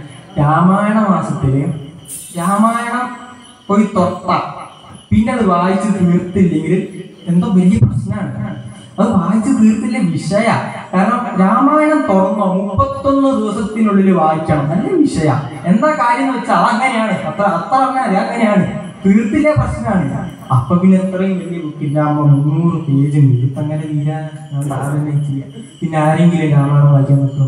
രാമായണം വായിക്കാതിരിക്കാൻ വേണ്ടി ആരോ ഉണ്ടാക്കിയ ഒരു എക്സ്ക്യൂസ് മാത്രമാണ്. അല്ലാണ്ട് ഇപ്പൊ നിങ്ങൾക്ക് തന്നെ ലോജിക്കലി ചിന്തിച്ചാൽ മനസ്സിലാവും. ഇപ്പം 16-ാം നൂറ്റാണ്ടിലാണല്ലോ എഴുത്തച്ഛൻ രാമായണം എഴുതിയത്. ഈ 31 ദിവസം കൊണ്ട് ഇത്രയും വലിയ പുസ്തകം വിവർത്തനം ചെയ്ത് ഉണ്ടാക്കാൻ പറ്റും തോന്നുന്നുണ്ടോ? സ്വാഭാവികല്ലേ, അത് 2-3 കൊല്ലം എടുത്തിട്ടായിരിക്കും എഴുതി തീർത്തിട്ടുണ്ടാവുക. ഇത് രാമായണ മാസം എന്നുള്ളൊരു കൺസെപ്റ്റ് അടുത്ത കാലത്ത് വന്നതാണ്. നമ്മൾ രാമായണം വായിക്കാൻ വേണ്ടി വന്നുള്ളൊരു കൺസെപ്റ്റാണത്. അല്ലാതെ അപ്പോഴും മാത്രമേ രാമായണം വായിക്കാൻ പാടുള്ളൂ എന്നൊന്നുമില്ല. ആർക്കും രാമായണം പഠിക്കണമെങ്കിൽ ആ ഒരു സമയം കൊണ്ട് പഠിക്കാനായിട്ട് പറ്റുകയില്ല. അതേപോലെ തന്നെയുള്ള അന്ധവിശ്വാസങ്ങളാണ് ഓണത്തിൻ്റെത്. മാവേലി നാടുവാണീടും കാലം മനുഷ്യരെല്ലാവരും ഒന്നുപോലെ. അത് കേരളത്തിലാണെന്നാണ് പറയുന്നത്. മാവേലി അല്ലെങ്കിൽ മഹാബലിനെ കുറിച്ച് ആദ്യമായിട്ട് പറയുന്ന ഗ്രന്ഥം എന്ന് പറയുന്നത് ഭാഗവതമാണ്. ഭാഗവതത്തിലാണ് മഹാബലിയുടെ ആ ഒരു കഥയുള്ളത്, വാമനന്റെയൊക്കെ കഥയുള്ളത് ഭാഗവതത്തിലാണ്, ശാന്തി പർവ്വത്തിലും അനുശാസന പർവ്വത്തിലും. അപ്പം അതിൽ പറയുന്നത് ഗുജറാത്തിലാണ് മഹാബലി ഭരിച്ചിരുന്നത്. പിന്നെ ആരാ കേരളത്തിലേക്ക് എടുത്തിട്ടെന്ന് എനിക്കറിയില്ല. ആരോ തെറ്റിദ്ധരിപ്പിക്കാൻ വേണ്ടി എടുത്തിട്ടു എന്നല്ലാതെ അതിൽ വേറൊരു സത്യമില്ല. ഉള്ള കാര്യം പറയാം. കാരണം ആദ്യമായിട്ട് പറയുന്നത് ഭാഗവതത്തിലാണ്. പിന്നെ അതിന്റെ പുറത്തേക്ക് നമ്മൾ ചിന്തിക്കേണ്ട ആവശ്യമില്ല. മഹാബലി ഭരിച്ചിരുന്നത് ഗുജറാത്തിലാണ്. അതും നാടുവാഴ് വീടുകാലം മനുഷ്യരെല്ലാരും ഒന്നുപോലെയൊന്നും അല്ല. ഒരു നല്ല ദുഷ്ടനായിരുന്നു, അധർമ്മിയായിരുന്നു. മഹാബലി എന്ന് പറയുന്നത് പ്യുവർലി അധർമ്മിയായിരുന്നു. ഈ അധർമ്മിയെ ഒന്ന് കയ്യിലെടുക്കണമല്ലോ എന്നുള്ള രീതിയിലാണ് മഹാവിഷ്ണു അവതരിച്ചത്. അപ്പൊ നമുക്കിപ്പം പറഞ്ഞു കേട്ടിരിക്കുന്ന ഐതിഹ്യം എന്താ? നല്ലപോലെ അടിപൊളിയായിട്ട് വാഴുന്ന ഒരു രാജാവിനെ വന്നിട്ട് വാമന രൂപം എടുത്തിട്ട് വിഷ്ണു വന്ന് പാതാളത്തിലേക്ക് ചവിട്ടിട്ട് വന്നു. അപ്പൊ അവിടെ വില്ലനാരായി നമ്മളെ മനസ്സിലൊക്കെ വിഷ്ണുവായി. ഈ നല്ല മനുഷ്യനെ വെറുതെ എന്തിനാ നമ്മൾ പാതാളത്തിലേക്ക് ഇടേണ്ട ആവശ്യം? അങ്ങനെയല്ല. കാരണം കറക്റ്റായിട്ട് ഭാഗവത് പറയുന്നുണ്ട് മഹാബലി അധർമ്മിയായിരുന്നു. ദാനം ചെയ്യും, നല്ലോണം ദാനം ചെയ്യാറുണ്ടായിരുന്നു. 1000 രൂപ ആരെടുത്തെങ്കിലും കട്ടെടുത്തിട്ട് പിന്നെ 100 രൂപ ആർക്കെങ്കിലും ദാനം ചെയ്തതിലും കാര്യമുണ്ടോ? ഈ കിട്ടിയ സാധനം മൊത്തം കട്ടതാണ്. എന്നിട്ട് അത് ദാനം ചെയ്യുന്നതിൽ വലിയ കാര്യമില്ലല്ലോ. അപ്പം അങ്ങനെയുള്ള ഒരു ദാനശീലമുള്ള ഒരാളായിരുന്നു മഹാബലി. കൂടെ പറഞ്ഞു വന്നപ്പോ ഞാൻ പറഞ്ഞതാണ്, ചവിട്ടി താഴ്ത്തിയിട്ടില്ല. വാമനൻ അനുഗ്രഹിക്കുകയാണ് ചെയ്തത്. സുതലത്തിലേക്ക് വിടുക ചെയ്തത്. സ്വർഗത്തിന്റെ മുകളിലുള്ള ലോകമാണ് സുതലം. സുതലത്തിലേക്ക് പറഞ്ഞയക്കുകയാണ് ചെയ്തത്. അപ്പം ഇത് തെറ്റിദ്ധരിപ്പിക്കാൻ ആരോ ഉണ്ടാക്കി വിട്ട കഥ എന്നല്ലാതെ എന്ത് പറയണം. അതേപോലെ തന്നെ മലയാളികൾ ജപിക്കുന്ന ഒരു നാമമാണ് നരനായി ഇങ്ങനെ ജനിച്ചു ഭൂമിയിൽ നരകവാരി നടുവിൽ. ഞാൻ ആരാ പറഞ്ഞ നരകത്തിലേക്ക് നമുക്ക് ജനിച്ചത്? ഇത് നരകാന്നാണ് പഠിപ്പിക്കുന്നത്. അത് ഇവിടുന്ന് വന്ന ശ്ലോകം. അതൊരിക്കലും വേദങ്ങളിലുള്ളതല്ല. കാരണം ജ്ഞാനപ്പാന ആയാലും ഭാഗവതമായാലും നമ്മളെ പഠിപ്പിക്കുന്നത് 84 ലക്ഷം ജന്മം കഴിഞ്ഞിട്ട് നമുക്ക് കിട്ടിയ നല്ല കാര്യമാണ്. ഈ സുഹൃതമാണ് ഈ മനുഷ്യജന്മം. ഈ മനുഷ്യജന്മം പരമാവധി നല്ല കാര്യങ്ങൾ ചെയ്യുക, അത് നല്ലൊരു ജന്മമാണെന്ന് പഠിപ്പിക്കുന്നതിന് ആരാണ് നരകവാരി നടുവിൽ ഞാൻ പഠിപ്പിച്ചത്? അത് വേദങ്ങളിലുള്ളതല്ല. ആരോ ഇവിടെ ഏതോ കണാരൻ ഉണ്ടാക്കിയൊരു ശ്ലോകമാണ്. അല്ലാതെ അതിനെന്താ ബാക്കോട്ടുള്ള ആ ഒരു ഇതില്ല. ആരോ ഉണ്ടാക്കിയൊരു ശ്ലോകം. അങ്ങനെ ഭാരതീയര് പഠിപ്പിച്ചിട്ടില്ല. പിന്നെ ഫോണും ഒരു പ്രശ്നമാണ് കേട്ടോ. ഇപ്പം നമ്മൾ എന്തൊരു കാര്യം ഫോണിലാണ് ആദ്യം നോക്കുക, ഗൂഗിൾ അടിച്ചുകൊണ്ട്. അപ്പം ഭജഗോവിന്ദം കഴിഞ്ഞ ദിവസം അടിച്ചു നോക്കിയ സമയത്ത് കണ്ടത് ഭജഗോവിന്ദം ശങ്കരാചാര്യർ എഴുതിയതാണ്. അതായത് ഭജഗോവിന്ദം ഭജഗോവിന്ദം ഗോവിന്ദം ഭജ മൂഢമ എന്നാണ് പറഞ്ഞത് ശങ്കരാചാര്യ എഴുതിയത്. അപ്പം അതായത് എടാ മനുഷ്യ മണ്ട, നിങ്ങൾ വെറുതെ സമയം കളയാണ്ട് ഗോവിന്ദനെ ഭജിക്കൂ എന്നാണ് അതിൽ ഉദ്ദേശിക്കുന്നത്. പക്ഷെ ഗൂഗിളിൽ കൊടുത്ത അർത്ഥം എന്ന് പറയുന്നത് എടാ മണ്ട മനുഷ്യ, നീ ഗോവിന്ദനെ വെച്ചിട്ട് കാര്യമില്ല. ഇങ്ങനെ നേരെ തിരിച്ചർത്ഥം കൊടുത്തിരിക്കുന്നത്. ഇത് വായിച്ചാൽ ഇനി വരുന്ന തലമുറ എങ്ങനെയാണ് നമ്മുടെ സംസ്കാരം മനസ്സിലാക്കുക എന്നുള്ളത് വളരെ വ്യക്തമാണ്. അപ്പം അന്ധവിശ്വാസങ്ങൾ ഒരുപാടുണ്ട്. അന്ധവിശ്വാസങ്ങളെ കുറിച്ച് പറയുകയാണെങ്കിൽ ദൈവത്തിന്റെ പേരിലാണ് ഇവിടെ അന്ധവിശ്വാസങ്ങൾ ഏറ്റവും കൂടുതലുള്ളത്. അത് ഏത് മതമായാലും ഏത് ജാതിയായാലും, അല്ലെങ്കിൽ ജാതി മതമൊന്നുമില്ല, ഏറ്റവും കൂടുതൽ അന്ധവിശ്വാസങ്ങളുള്ളത് ദൈവത്തിന്റെ പേരിലാണ്. ഇങ്ങനെ ഏതെങ്കിലും ഒരു മതത്തിൽ പോയാൽ മാത്രമേ നമുക്ക് ദൈവത്തിലെത്താൻ പറ്റൂ എന്ന് എന്തായാലും ഭാരതീയര് പഠിപ്പിച്ചിട്ടില്ല. ഭാരതീയരങ്ങനെ പറയുകയില്ല. ഏതെങ്കിലും സന്യാസി ഞങ്ങളുടെ കൂടെ ചേർന്നാൽ മാത്രമേ നിങ്ങൾക്ക് ദൈവത്തിനെ കിട്ടൂ എന്ന് പറഞ്ഞിട്ടില്ല. വിവേകാനന്ദന്റെ ഒരു കഥ നോക്കുകയാണെങ്കിൽ, വിവേകാനന്ദൻ ചിക്കാഗോയിൽ പോയ സമയത്ത് അവിടെ ക്ഷേത്രങ്ങളൊന്നും ഇല്ലല്ലോ. അപ്പം അവിടെ അമേരിക്കയിൽ എവിടെയാണ് ക്ഷേത്രം? അപ്പം അവിടെ ചെന്ന് പ്രാർത്ഥിച്ചത് പള്ളിയിലാണ്. പള്ളിയിൽ ചെന്നിട്ട് കന്യാമറിയത്തിനാണ് പ്രാർത്ഥിക്കുന്നത്. അപ്പം അവിടെ ഉള്ള ഒരാൾ വന്ന് ചോദിച്ചു, താങ്കൾ ഒരു സന്യാസിയല്ലേ? അപ്പൊ സന്യാസി എന്തിനാ പള്ളിയിൽ വന്ന് പ്രാർത്ഥിക്കുന്നത്? അപ്പൊ വിവേകാനന്ദൻ പറഞ്ഞ അത്രയേ ഉള്ളൂ, ഈ കന്യാമറിയത്തിലൂടെ ഞാൻ കാളി മാതാവിനെ കാണുന്നതാണ് പറഞ്ഞത്. അത് തന്നെയാണ് ഭഗവാൻ ശ്രീകൃഷ്ണനും പറയുന്നുണ്ട്, ഈ യഥാമാം പ്രപത്യന്തേ താം തഥൈവ ഭജാമ്യഹം മമ വർത്തമാനുവർത്തന്തേ മനുഷ്യ പാർത്ഥ സർവശ. നിങ്ങൾ ആരെ ഭജിച്ചാലും വേണ്ടില്ല, ആരെ വേണേ ഭജിച്ചോട്ടെ. ഇപ്പം വൈഷ്ണവന്മാര് വിഷ്ണു എന്ന് പറയും, ശൈവന്മാര് ശിവൻ എന്ന് പറയും. ഇങ്ങനെ പല ഇതാണെങ്കിൽ ജാതിയായിട്ട് മാറി, ജാതികൾക്ക് ദൈവം എന്നുള്ള ഒരു സംഭവമൊക്കെ വന്നിട്ടുണ്ടായിരുന്നു. ഇതിലൊന്നും ഒരു കാര്യമില്ല. ദൈവം എന്ന് പറയുന്നത് ഒരു ഊർജം, അത്രയേ ഉള്ളൂ. അപ്പം നിങ്ങൾ ആരെ ഭജിച്ചാലും വേണ്ടിയില്ല, നിങ്ങൾ എന്നെ തന്നെയാണ് ഭജിക്കുന്നതാണ് കൃഷ്ണൻ പറയുന്നത്. എന്നെ തന്നെ നമ്മൾ ഉദ്ദേശിക്കുന്നത് കൃഷ്ണനാണ് എല്ലാത്തിനും ഉള്ള ദൈവം എന്നുള്ളതല്ല. ഒരു ഊർജമുണ്ട്, ഇവിടെ നമ്മളൊക്കെ പിരിക്കുന്നതിന് ഒരു ഊർജം അവിടെ ഉണ്ട് എന്നുള്ളതാണ്. ഇപ്പം ഒന്നുമില്ലാത്തടുത്ത് ഒരു സംഭവം ഉണ്ടാവില്ല. അപ്പം സയന്റിഫിക് ആയിട്ട് നോക്കുകയാണെങ്കിൽ സയൻസ് പറയുന്നത് ബിഗ് ബാങ് തിയറി. പെട്ടെന്നൊരു പൊട്ടിത്തെറിയിലാണ് ഈ ഒരു പ്രപഞ്ചം ഉണ്ടായതെന്നാണ് പറയുന്നത്. ഈ പൊട്ടിത്തെറിക്കുള്ള കാരണം എന്താ ആർക്കും അറിയില്ല. ഇങ്ങനെ അറിയാത്തതായിട്ട് പല കാര്യങ്ങളുണ്ട്. കേനോപനിഷത്തിൽ അത് വളരെ അടിപൊളിയായിട്ട് പറയുന്നുണ്ട്. കേനേഷികം പകുതി പ്രേഷികം മന. ആര് പറഞ്ഞിട്ടാണ് എൻ്റെ മനസ്സ് ചിന്തിക്കുന്നത്? കേനേഷികം വാചമിമാം വദന്തി ചക്ഷു. ആരുടെ ഊർജത്തിലാണ്? ഇപ്പം വോക്കൽ കോഡ് ഉണ്ടായത് കൊണ്ട് നമുക്ക് സംസാരിക്കാൻ പറ്റണമെന്നുണ്ടോ? വോക്കൽ കോഡ് ഉണ്ടായിട്ട് സംസാര ശേഷിയില്ലാത്തവർ എത്രയോ പേരുണ്ട്. അപ്പൊ ആരുള്ളതുകൊണ്ടാണ് ഇത് സംസാരിക്കാൻ പറ്റുന്നത്? കണ്ണുണ്ടായത് കൊണ്ട് കാഴ്ച ഉണ്ടാവണമെന്നുണ്ടോ? കണ്ണുണ്ടായിട്ടും കാഴ്ച ഇല്ലാത്തവർ ഒരുപാട് പേരുണ്ട്. അപ്പം ഏതൊരു ഊർജത്തിലാണ് നമ്മുടെ കണ്ണ് വർക്ക് ചെയ്യുന്നത്? കണ്ണുണ്ടായതുകൊണ്ട് മാത്രം. ചെവി ഉണ്ടായതുകൊണ്ട് കേൾക്കണമെന്നുണ്ടോ? ചെവി എല്ലാവർക്കും ജനിക്കുമ്പോൾ ചെവിയുണ്ട്. പക്ഷെ പലവർക്കും അതിന് വ്യത്യാസങ്ങളുണ്ട്. ചെവി കേൾക്കാത്തവരുണ്ടല്ലോ. അപ്പൊ ചെവി ഉള്ളത് കൊണ്ട് മാത്രം ചെവി കേൾക്കില്ല. വേദനാവേശത്ത് പറയുന്നത് അതിൻ്റെ ഒരു ഉള്ളിലൊരു ഊർജ്ജമുണ്ട്. ആ ഊർജ്ജത്തിന് നമ്മൾ ആത്മാവെന്ന് വിളിക്കുന്നു എന്ന് മാത്രം. ഈ ആത്മാവ് ഉണ്ടോ എന്ന് ചോദിച്ചിട്ട് ഞാൻ ഏതോ ഒരു ചാനൽ കണ്ടിരുന്നു കുറച്ചു നേരം മുന്നെയാണ്. അങ്ങനെ അവർ ആ ചാനൽ ചർച്ച അവസാനിപ്പിച്ചത് ആത്മാവില്ല എന്നാണ്. എങ്ങനെയാണ് അവർ അങ്ങനെ എത്തിച്ചതെന്ന് അറിയില്ല. അത് പ്യുവർലി ലോജിക്കാണ്. ഇപ്പൊ ഞാൻ ജീവിച്ചിരിക്കുന്നു, ഞാൻ മരിച്ചു കിടക്കുന്നു. ഇത് തമ്മിലുള്ള ഡിഫറൻസ് ആണല്ലോ ആത്മാവ്. എന്തോ ഒരു സംഭവം ഇതിനുള്ളിൽ ഉള്ളതുകൊണ്ടാണല്ലോ ഞാൻ ഇപ്പൊ വർത്താനം പറയുന്നതായാലും ഞാൻ അവിടെ ജീവിച്ചിരിക്കുന്നതായാലും. ഇത് മരിച്ചു കിടക്കുന്നതിനുള്ള വ്യത്യാസം എന്ന് പറയുന്നത് ആത്മാവാണ്. അത് ലോജിക്കാണ്. എന്തോ നമ്മൾ കണ്ടുപിടിക്കാത്ത എന്തോ ഒരു സംഭവം നമുക്കുള്ളിലുണ്ട് എന്നുള്ളത് ലോജിക്കാണ്. അതിനെയാണ് നമ്മൾ ആത്മാവെന്ന് വിളിച്ചത്. ഇതിനെ തന്നെയാണ് നമ്മൾ ഈശ്വരൻ എന്ന് വിളിച്ചത്. അയം ആത്മ ബ്രഹ്മ. ഉപനിഷത്തിലുള്ളതാണ്. ഉപനിഷത്ത് എന്ന് പറയുന്നത് വേദങ്ങളുടെ സത്ത വെച്ചിട്ട് ഉണ്ടാക്കിയ കഥാരൂപത്തിൽ ഉണ്ടാക്കിയതാണ് ഉപനിഷത്തുള്ളത്. അയമാത്മ ബ്രഹ്മ എന്ന് പറഞ്ഞാൽ എന്റെ ആത്മാവ് തന്നെയാണ് ഈശ്വരൻ എന്നാണ് പറയുന്നത്. സർവം ബുല്ലിതം ബ്രഹ്മ. ഇതും ഉപനിഷത്തിൽ തന്നെ ഉള്ളതാണ്. ഇവിടെ ഉള്ളത് മൊത്തം ബ്രഹ്മമാണ്. ഈശാവാസ്യം ഇതം സർവം. ഈശാവാസ്യ ഉപനിഷത്തിലുള്ളതാണ്. ഇവിടെ മൊത്തമുള്ളത് തുള്ളിൽ തിരുമ്പിൽ എല്ലാത്തിലുള്ളത് ഈശ്വരൻ എന്ന് പറയുന്നില്ലേ, ആ ഒരു സംഭവം തന്നെയാണ് പറയുന്നത്. ഇവിടെ ഉള്ളത് മൊത്തം ഈശ്വരനാണ്. ശ്രീകൃഷ്ണൻ പറയുന്നുണ്ട് ഹൃദ്ദേശേ തിഷ്ഠതി എന്ന് പറയുന്നത്. ഈശ്വര സർവഭൂതാനാം ഹൃദ്ദേശേ അർജുന തിഷ്ഠതി എന്ന് പറയുന്നത്. അർജുനനോടാണ് പറയുന്നത്. എല്ലാ ജീവജാലങ്ങളുടെയും ഹൃദയത്തിലാണ് ഈശ്വരനുള്ളത്. അപ്പൊ നമ്മളിൽ എല്ലാവരും ഈശ്വരനുണ്ട്. അതാണ് നേരത്തെ പറഞ്ഞത് തത്വമസി.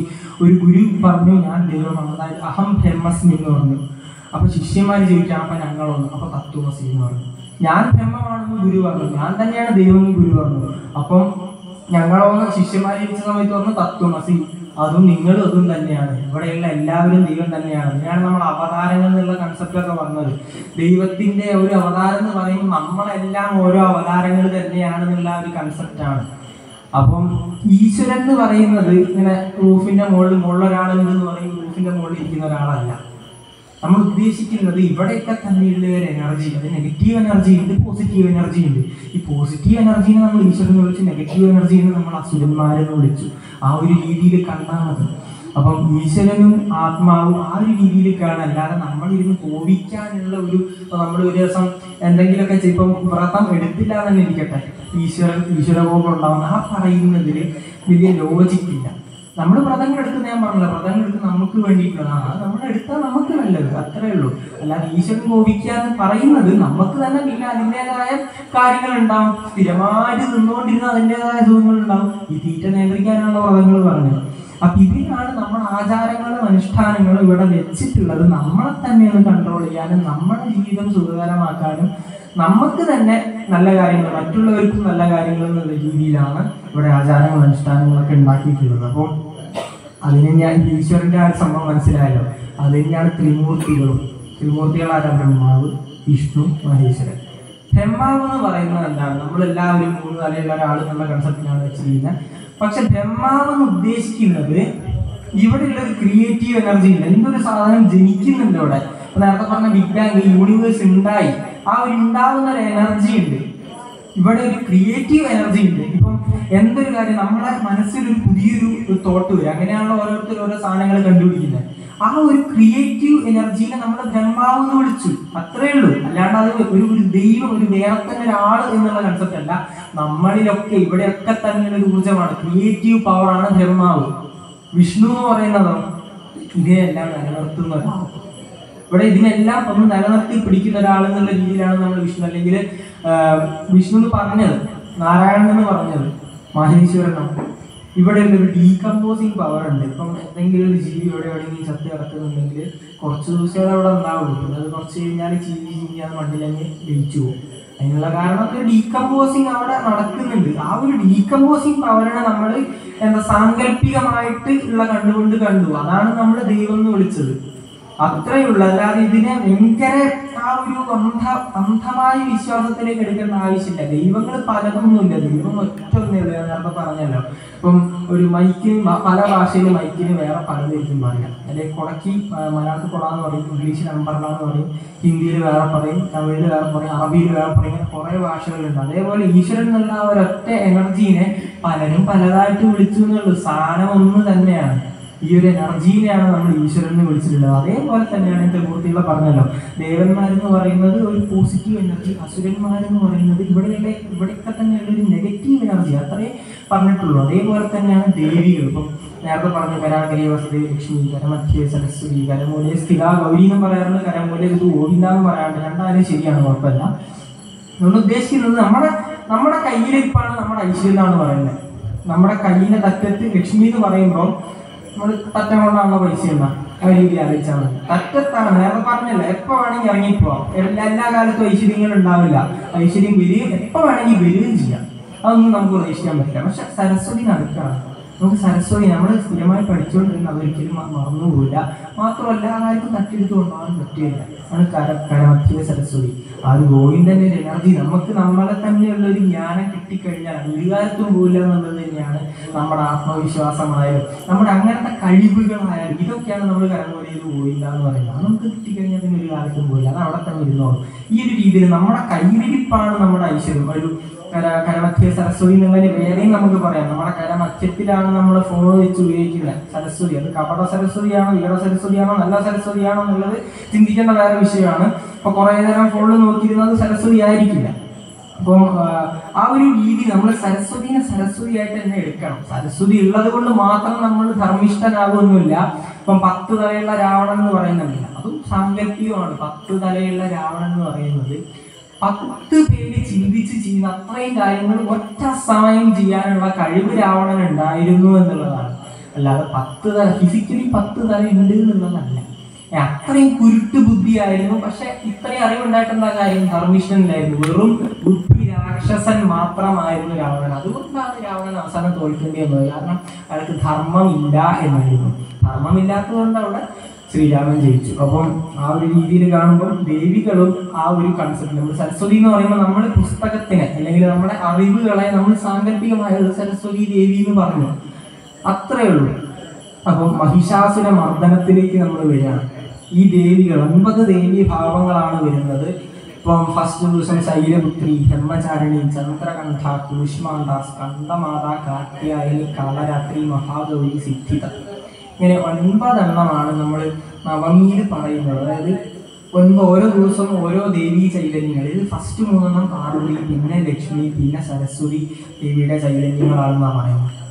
അപ്പൊ ഈ ഒരു ചൈതന്യങ്ങൾ 3 ഒന്നിച്ചു ചേർന്ന് ദുർഗയായി ഈ ദുർഗ മഹിഷാസുരനെ വധിക്കുന്നു എന്ന് പറയുന്നതിൽ 2 തലങ്ങളുണ്ട്. നമ്മൾ പറഞ്ഞല്ലോ, നമ്മുടെ കഥകൾ വെറുതെ നമ്മൾ കഥകളാക്കി മനസ്സിലാക്കി വെച്ചിട്ട് കാര്യമില്ല. ഇതിന്റെ സാങ്കല്പിക തലം അല്ലെങ്കിൽ അതിന്റെ ശരിക്കുള്ള അർത്ഥതലം മനസ്സിലാക്കിയാലേ നമ്മുടെ ജീവിതത്തിൽ നമുക്കത് ഉപയോഗപ്രദമാക്കാൻ പറ്റുള്ളൂ. അതിനു വേണ്ടിയിട്ടാണ് ആചാര്യന്മാർ ഇത് പറഞ്ഞു തന്നിട്ടുമുള്ളത്. 2 തലം എന്ന് പറഞ്ഞത് മഹിഷാസുര മർദ്ദനത്തിന്റെ ആദ്യത്തെ തലമാണ് വ്യക്തിതലം. നമ്മുടെ കാര്യങ്ങൾ നമ്മൾ നോക്കി വെക്കും. നമ്മുടെ മനസ്സിലുള്ള കുരുട്ടും കുശുമ്പും നമുക്കുള്ള പ്രശ്നങ്ങളും നമ്മൾ തന്നെ നമുക്ക് പ്രശ്നം ഉണ്ടാക്കുന്നുണ്ട്. നമ്മളുടെ മടി കാര്യങ്ങൾ ഇങ്ങനത്തെ നമ്മൾ നോക്കുകയാണെങ്കിൽ നമ്മുടെ ഉള്ളിലുള്ള മനുഷ്യങ്ങൾ വളരെ വ്യക്തമായിട്ട് ഭഗവത്ഗീത പറയുന്നുണ്ട്. 6 ശത്രുക്കൾ എന്നാണ് പറയുന്നത്, ഷഡ് വൈരികൾ. നമ്മുടെ ശത്രുക്കൾ 6 പേര് നമ്മളുടെ ഉള്ളിൽ തന്നെയാണെന്നാണ് ശ്രീകൃഷ്ണൻ പറയുന്നത്. അതായത് അർജുനൻ ചോദിക്കുകയാണ്, അഥ കേന പ്രയുക്തോയം പാപം ചരതി പുരുഷ, ആര് പറഞ്ഞിട്ടാണ് ഞാൻ പാപം ചെയ്യുന്നത്? അർജുനൻ കൃഷ്ണനോട് ചോദിക്കുകയാണ്. അനിച്ഛന്നഭിഭാഷണം, എനിക്ക് ആഗ്രഹമൊന്നും ഉണ്ടായിട്ടല്ല. നമ്മൾ എന്തെങ്കിലും പെട്ടെന്ന് ആ ഒരു സിറ്റുവേഷനിൽ നമ്മൾ ചെയ്തു പോയല്ലോ, നമ്മൾ വിചാരിക്കും നാളെ മുതൽ രാവിലെ എഴുന്നേക്കാം, ശരി അവരെങ്ങനെയൊന്നും ഉപദേശിക്കാറില്ല എന്ന് പറഞ്ഞ് രാവിലെ അമ്മമാവെന്ന് പറഞ്ഞു. പിന്നെ കിടക്കുന്ന തന്നെ ഇപ്പം ഇത് നമുക്ക് ആഗ്രഹം ഉണ്ടായിട്ടല്ല, നമ്മളത് അങ്ങനെ തന്നെ ആയിപ്പോകുന്നതാണ്. അതിന്റെ കാരണമാണ് ഭഗവാൻ ശ്രീകൃഷ്ണനോട് വളരെ ഇതായിട്ട് സംശയത്തോടു കൂടി അർജുനൻ ചോദിച്ചത്. എന്തുകൊണ്ടാണ് ഈ പാപം ചെയ്യാനുള്ള കാരണം എന്താണെന്നാണ് ചോദിച്ചത്. അപ്പം അതിന് ശ്രീകൃഷ്ണൻ നൽകുന്ന ഉത്തരം എന്ന് പറയുന്നത് കാമേശ ക്രോധേശ രജോഗുണ സംഭവ. നിന്റെ ഉള്ളിലുള്ള അതിന്റെ അർത്ഥം ഞാൻ പറയുന്നത്, നിന്റെ ഉള്ളിൽ തന്നെ നിന്റെ മനസ്സാണ് പ്രശ്നം. നിന്റെ മനസ്സാണ് എല്ലാത്തിനും പ്രശ്നം. ഈ മനസ്സിനെ നീ അടക്കി പിടിച്ചിട്ടില്ലെങ്കിൽ നിനക്കൊന്നിനും പറ്റില്ല, നീ ഒന്നിനും റെഡി ആവുന്നില്ല. അതിനു വേണ്ടിയിട്ടാണ് നമ്മൾ മെഡിറ്റേഷൻ കാര്യങ്ങളും പറഞ്ഞത്. മനസ്സിലുള്ള പ്രശ്നങ്ങളെ കുറിച്ച് ഞാൻ പറഞ്ഞില്ല. കാമം, ക്രോധം, ലോഭം, മോഹം, മതം, ആശ്ചര്യം, ഈ 6 കാര്യങ്ങളെയാണ് വൈരികൾ എന്ന് പറഞ്ഞത്. ഇതെല്ലാം നമുക്ക് വേണം. നമുക്ക് ജീവിക്കണമെങ്കിലും ആശ്ചര്യബോധമായാലും എന്തായാലും നമുക്കൊക്കെ വേണം. നമുക്ക് മോഹമില്ലാണ്ട് പിന്നെ മനുഷ്യനായിട്ട് ജീവിക്കുന്ന ഒരു കാര്യമില്ലല്ലോ, ഒരു ജീവച്ചവായിട്ട് ജീവിക്കുന്ന ഒരു കാര്യമില്ലല്ലോ. ഇതൊക്കെ നമുക്ക് വേണം. പക്ഷെ ഇതൊക്കെ കൂടുന്ന സമയത്താണ് ഈ ക്രോധം, കൂടുതൽ ദേഷ്യം വരുന്ന സമയത്താണ് നമ്മൾ എന്തെങ്കിലും പറയുക എടുത്തിട്ട് തന്നെ തലയ്ക്ക് വിട്ടു കുറച്ച് കഴിഞ്ഞാലേക്ക് വേണ്ടിയില്ല വെറുതെ ഫോനെ അടിച്ചിട്ട് പിടിക്കേണ്ട വ്യക്തി എന്നാലോചിക്കും. അപ്പം ആ ഒരു സമയം വരുന്ന ക്രോധാണ് നമ്മുടെ പ്രശ്നം. നമ്മുടെ മനസ്സിനെ നമുക്ക് കൺട്രോൾ ചെയ്യാൻ പറ്റിയില്ലെങ്കിൽ അത് സംഭവിക്കില്ലായിരുന്നു. ഇതേപോലെ തന്നെയാണ് നമ്മുടെ സാമൂഹികപരമായ തലം. 2ാമത്തെ തലമാണ് മഹിഷാസുര മർദ്ദനത്തിന്റെ 2ാമത്തെ തലം. നമ്മൾ നോക്കുകയാണെങ്കിൽ സാമൂഹിക തലമാണ്. ഈ സമൂഹത്തിൽ ഒരുപാട് മഹിഷങ്ങളുണ്ട്. നമ്മുടെ ഉള്ളിലുള്ള മഹിഷങ്ങളെ ഞാൻ പറഞ്ഞു. സമൂഹത്തിലുള്ള മഹിഷങ്ങൾ എന്താ? മദ്യപാനം, മയക്കുമരുന്ന്, പിന്നെ കാപട്യം. പിന്നെ ആദ്യം നമ്മളിങ്ങനെ നോക്കുകയാണെങ്കിൽ ഒരു കഥ നോക്കുകയാണെങ്കിൽ ആദ്യം നമ്മൾ കൊക്കക്കോളയിൽ വിഷം കലക്കി, ഇപ്പം മനസ്സിലായിപ്പോയി. പിന്നെ നമുക്ക് ബുദ്ധിരാക്ഷസന്മാരാണ് നമ്മൾ.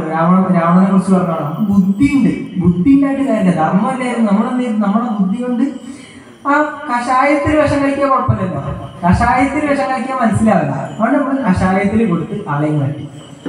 ഇതാണ് സമൂഹത്തിലുള്ള നമ്മുടെ നമ്മുടെ എഡ്യൂക്കേഷൻ സിസ്റ്റം കൊണ്ട്, വിദ്യാഭ്യാസ രീതികൾ കൊണ്ട് നമുക്ക് ഇതിനൊന്നും മാറ്റാൻ പറ്റിയിട്ടില്ല എന്നുള്ളതാണ് നമ്മുടെ തന്നെ ഒരു തോൽവി. കാരണം സ്വാമി വിവേകാനന്ദൻ പറഞ്ഞിട്ടുണ്ട്, education must be man making. ആ ഒരു പ്രോസസ്സ് ഇവിടെ നടക്കുന്നില്ല. നമ്മുടെ എഡ്യൂക്കേഷൻ സിസ്റ്റം എപ്പോഴും പാക്ഡ് ആണ്.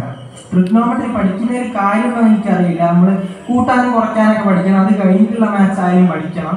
പക്ഷെ ഇത് പഠിച്ചിട്ട് 90% ആൾക്കാർക്ക് ജീവിതത്തിൽ ഒരു ഉപയോഗം ഉണ്ടായിട്ടില്ല. നമ്മൾ കുറേ കെമിസ്ട്രിയിൽ എന്തൊക്കെയോ റിയാക്ഷൻസ് ഒക്കെ പഠിക്കുന്നുണ്ട്. കഴിഞ്ഞ കൊല്ലം വിട്ട കേസാണ് ഞാനൊക്കെ. പക്ഷെ എന്നാലും ഇതുകൊണ്ട് പിന്നെ നമുക്ക് എന്ത് ഉപകാരമാണ് ഉണ്ടായിട്ടുള്ളത്? അപ്പൊ നമുക്ക് ജീവിക്കാൻ നല്ലപോലെ നമ്മുടെ ജീവിതത്തെ ചിട്ടപ്പെടുത്തി കൺട്രോൾ ചെയ്ത് ജീവിക്കാൻ നമുക്ക് ഈ ഒരു എഡ്യൂക്കേഷൻ സിസ്റ്റം കൊണ്ട് ഇതുവരെ പറ്റിയിട്ടില്ല. അപ്പം ഈ സാമൂഹികപരമായ മഹിഷകൾ എന്ന് പറയുമ്പോൾ മദ്യപാനമായാലും ഇപ്പം സാമൂഹികപരമായ മഹിഷമാണോ എന്നുള്ളത് നിങ്ങൾ ചിന്തിക്കുക. വൈകുന്നേരം പ്രൈം ടൈമിൽ അങ്ങ് തുടങ്ങും സീരിയൽ എന്ന് പറഞ്ഞിട്ട് ഇങ്ങനെ അടിച്ചു വിടാൻ. വൈകുന്നേരം കാണാൻ പറ്റാത്തവർക്ക് രാവിലെ കാണാൻ പറ്റാത്തവർക്ക് ഉച്ചയ്ക്കും കാണാൻ പറ്റില്ല, വൈകുന്നേരം ഉണ്ട്. ഫുള്ള് സൗകര്യമാണ്, ഒരു പ്രശ്നമില്ല. നല്ല സീരിയലുകളുണ്ട്, നല്ല സിനിമകളുണ്ട്. സിനിമകളിൽ നമുക്ക് പറയാം, കാരണം നമ്മുടെ ചിന്തകളെ വഴിതെറ്റിക്കുന്ന രീതിയിൽ ഇത് വരുന്നില്ലെങ്കിൽ അത് മഹിഷം തന്നെയാണ്. നമുക്ക് ഗുണം ചെയ്യാൻ നല്ല കഥകൾ വന്നോട്ടെ, നല്ല കഥകളുള്ള സീരിയലുകളും ഉണ്ടായിട്ടുണ്ട്, നല്ല കഥകളുള്ള സിനിമകളും ഉണ്ടായിട്ടുണ്ട്. പക്ഷെ ഇപ്പോഴത്തെ സീരിയലുകൾ കുറച്ചൊക്കെ അമ്മ വീട്ടിൽ വെക്കുന്നതുകൊണ്ട് നമുക്കും കാണാൻ പറ്റില്ലോ. കുറച്ചൊക്കെ എല്ലാവരും ഇത് കാണുന്നുണ്ടെന്ന് എനിക്ക് അറിയുകയും ചെയ്യാം. അപ്പം ഫുള്ള് കലഹാണ്. നിങ്ങൾ തന്നെ ചിന്തിച്ചു നോക്കുക, ഹിന്ദു വീടുകളിലെ നമ്മുടെ സംസ്കാരത്തിനുള്ളിലുള്ള കലഹങ്ങൾ മാത്രമേ സീരിയലുകളിൽ കാണിക്കുന്നുള്ളൂ. ശിവപുരാണം പറയുന്നുണ്ട്, ശിവം ഭൂത്വ ശിവം യജേ, ശിവനെ തന്നെ ധ്യാനിച്ചുകൊണ്ടിരുന്നാലും നിങ്ങൾ ശിവനായി തീരുന്ന പറയുന്നത്. അപ്പൊ എല്ലാ ദിവസവും 7 മണി മുതൽ 11 മണി കഴിഞ്ഞോ കഷ്ടം നിറഞ്ഞത് ഇങ്ങനെ കണ്ടോണ്ടിരുന്നാണല്ലോ. നമുക്ക് ആ ഒരു ട്രീറ്റ് കയറി വരും. ഇപ്പം ഏതെങ്കിലും ഒരു സിനിമ കണ്ടു കഴിഞ്ഞാൽ ഇപ്പം ചെറിയ കുട്ടികളിൽ നമുക്ക് നല്ലോണം കാണാൻ പറ്റും. എന്റെയൊക്കെ ആ ഒരു പ്രായത്തിലും അതിൽ കുറച്ച് താഴെ ആ ഒരു പടത്തിന്റെ ഹാങ് ഓവർ ഒരാഴ്ച ഉണ്ടാവും, സ്വാഭാവികമാണല്ലോ. അപ്പൊ KGF കണ്ടിറങ്ങിയാൽ പിന്നെ നമ്മൾ KGFിലുള്ള ആളാണെന്നുള്ള പോലെയാണ് നമുക്ക് ഫീൽ ചെയ്യുക. അതേപോലെ തന്നെയാണ് നമ്മൾ സ്ഥിരമായിട്ട് ഇതിങ്ങനെ കലഹങ്ങൾ കണ്ടുകൊണ്ടിരുന്നത്. നല്ലത് കണ്ടാൽ നല്ലത് വരും, ചീത്തല്ലേ വേറെ പറ്റുള്ളൂ, വേറെ നല്ലത് കിട്ടുമല്ലോ അതിനകത്ത്. അപ്പം ഇതും സമൂഹത്തിലെ മനുഷ്യങ്ങൾ തന്നെയാണ്. പിന്നെ അതിന് കൂടെ തന്നെ പറയാനല്ല, നമ്മൾ ഏറ്റവും അച്ചടക്കത്തോടു കൂടി 700 കോടിയാണ് ഇക്കൊല്ലം നമ്മൾ കുടിച്ചു തീർത്തത്. ജ്യൂസും നല്ല കുടിച്ചത്, നമുക്ക് ആവശ്യമില്ലാത്തൊരു സാധനമാണ്. മദ്യമാണ് നമ്മൾ 700, കഴിഞ്ഞ കൊല്ലം എന്താ 300 150 കുടിച്ചത്. ഇക്കൊല്ലം 700 കോടി കുടിച്ചാൽ മതി. ഈ 700 കോടി എന്തിനൊക്കെ ഉപയോഗിക്കാമായിരുന്നു. എന്നിട്ട് പറയും വീട് ചോർന്നിരിക്കുന്നുണ്ട്, പൈസ ഇല്ല. ഈ ഒരു കുപ്പിക്ക് 800 രൂപ എന്നാണ്. ഞാനൊരു ദിവസം വീണക്കുന്ന കുപ്പി എടുത്ത് നോക്കിയാൽ 800 എനിക്ക് വിലയെന്ന് അറിയില്ല. അത്രയും രൂപ നമ്മൾ മുടക്കിയിട്ട് നമുക്ക് ആവശ്യമില്ലാത്ത നമ്മളെ തന്നെ പ്രിയമായിട്ടുള്ള കാര്യങ്ങൾ, അത് നേരത്തെ പറയേണ്ടതായിരുന്നു. നമ്മളൊരു പേപ്പർ എടുത്തിട്ട് ഒരു വരട്ടിട്ട് 2 സൈഡിൽ എഴുതി വെക്കാം. പ്രിയം ഒരു സൈഡിൽ പ്രിയം എന്ന് ഹെഡിങ്ങില്ല, ഒരു സൈഡിൽ ഹിതം ഹെഡിങ്ങില്ല. പ്രിയത്തിൽ നമുക്ക് ഇഷ്ടമുള്ള കാര്യങ്ങളെ നമുക്ക് ഗുണം ചെയ്യോ, നമുക്ക് നമ്മുടെ ചുറ്റുമുള്ള ആൾക്കാർക്ക് ഗുണം ചെയ്യോ, നമുക്ക് ദോഷം ചെയ്യോ ഒന്നും ചിന്തിക്കണം. നമുക്ക് ചെയ്യാൻ ഇഷ്ടമുള്ള കാര്യങ്ങൾ, കൂടുതൽ നേരം കടന്നുറങ്ങുക, കൂടുതൽ ഭക്ഷണം കഴിക്കുക, മദ്യപിക്കുക, പുക വലിക്കുക, അത് വേറെ ആരും കാണിച്ചു കൊടുക്കണ്ട. സ്വയം വിലയിരുത്തിയാൽ മതി. സെൽഫ് ഇൻട്രോസ്പെക്ഷൻ, സ്വയം വിലയിരുത്തിയാൽ മാത്രം മതി. അപ്പൊ ഈ പ്രിയത്തിൽ നമ്മൾ ഇങ്ങനെ എഴുതി നോക്കിയാൽ 10-25 സാധനങ്ങൾ ഉണ്ടാവും. ഇത് നമുക്കോ ഗുണം ചെയ്യും, നമുക്ക് പെട്ടെന്ന് സുഖമായിട്ട് തോന്നും. പക്ഷെ നമുക്ക് ഗുണം ചെയ്യില്ല, നമ്മുടെ സമൂഹത്തിന് ഗുണം ചെയ്യില്ല, നമ്മുടെ ഇന്ദ്രിയങ്ങൾക്കും ഗുണം ചെയ്യില്ല, വീട്ടുകാർക്കോ നാട്ടുകാർക്കോ ആർക്കും ഗുണം ചെയ്യാത്ത കാര്യങ്ങളായിരിക്കും. പക്ഷെ ഇപ്പുറത്തുള്ളത് ധാർമ്മികപരമായിട്ടുള്ള കാര്യങ്ങളാണ്. ഇപ്പുറത്ത് ഹിതം എന്നാണ് നമ്മൾ എഴുതുന്നത്. ഹിതത്തിൽ നമ്മൾ എഴുതുന്ന സമയത്ത് നല്ല നല്ല കാര്യങ്ങൾ, നമുക്ക് എന്തൊക്കെ നല്ല കാര്യങ്ങളാണുള്ളത്, ബാക്കിയുള്ളവർക്ക് ഗുണം ചെയ്യുന്ന രീതിയിലുള്ള കാര്യങ്ങൾ എന്താണുള്ളത്, എല്ലാവരോടും നല്ല ബഹുമാനത്തോടുകൂടെ പെരുമാറും, ഇങ്ങനെയുള്ള നല്ല നല്ല കാര്യങ്ങൾ ലിസ്റ്റ് ഔട്ട് ചെയ്യാൻ തുടങ്ങി. എല്ലാ ദിവസവും നാമം ജപിക്കും, കുറച്ച് നേരം മെഡിറ്റേറ്റ് ചെയ്യും, കുറച്ച് നേരം വ്യായാമം ചെയ്യും. ഇങ്ങനെയുള്ള കാര്യങ്ങൾ നമ്മൾ ലിസ്റ്റ് ഔട്ട് ചെയ്താൽ സ്വാഭാവികമാണ്, മനുഷ്യരാണ്, നമുക്ക് പ്രിയത്തിലായിരിക്കും കൂടുതൽ ഉണ്ടാവുക. ഹിതകരമായിട്ടുള്ള കാര്യങ്ങൾ കുറവായിരിക്കും.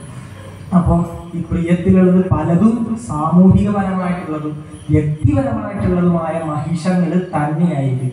അപ്പോൾ ഈ മഹിഷങ്ങളെ തുരത്തുക എന്നുള്ള രീതിയിലാണ് നമ്മൾ ഈ നവമിക്കൊക്കെ വ്രതം എടുക്കണം. പുസ്തകം പൂജയ്ക്ക് വെക്കുന്ന കാര്യം പറയുന്ന സമയത്ത് പുസ്തകം പൂജയ്ക്ക് വെച്ചാൽ പഠിക്കാൻ പാടില്ല എന്നുള്ള പോലെയാണ് പറയുന്നത്. പക്ഷെ അങ്ങനെയൊന്നുമില്ല. അപ്പൊ നമ്മൾ കുറെ കാലം ഒരു വണ്ടി ഇങ്ങനെ ഒട്ടിക്കൊണ്ടുവന്ന് കുറച്ചു കാലം കഴിയുമ്പോൾ അതിനൊന്ന് സർവീസിന് കയറ്റി 2 ദിവസം സർവീസിനിട്ട് പിന്നെ അത് കഴിഞ്ഞിട്ടാണ് നമ്മൾ വണ്ടി ബാക്കി വിട്ടുക.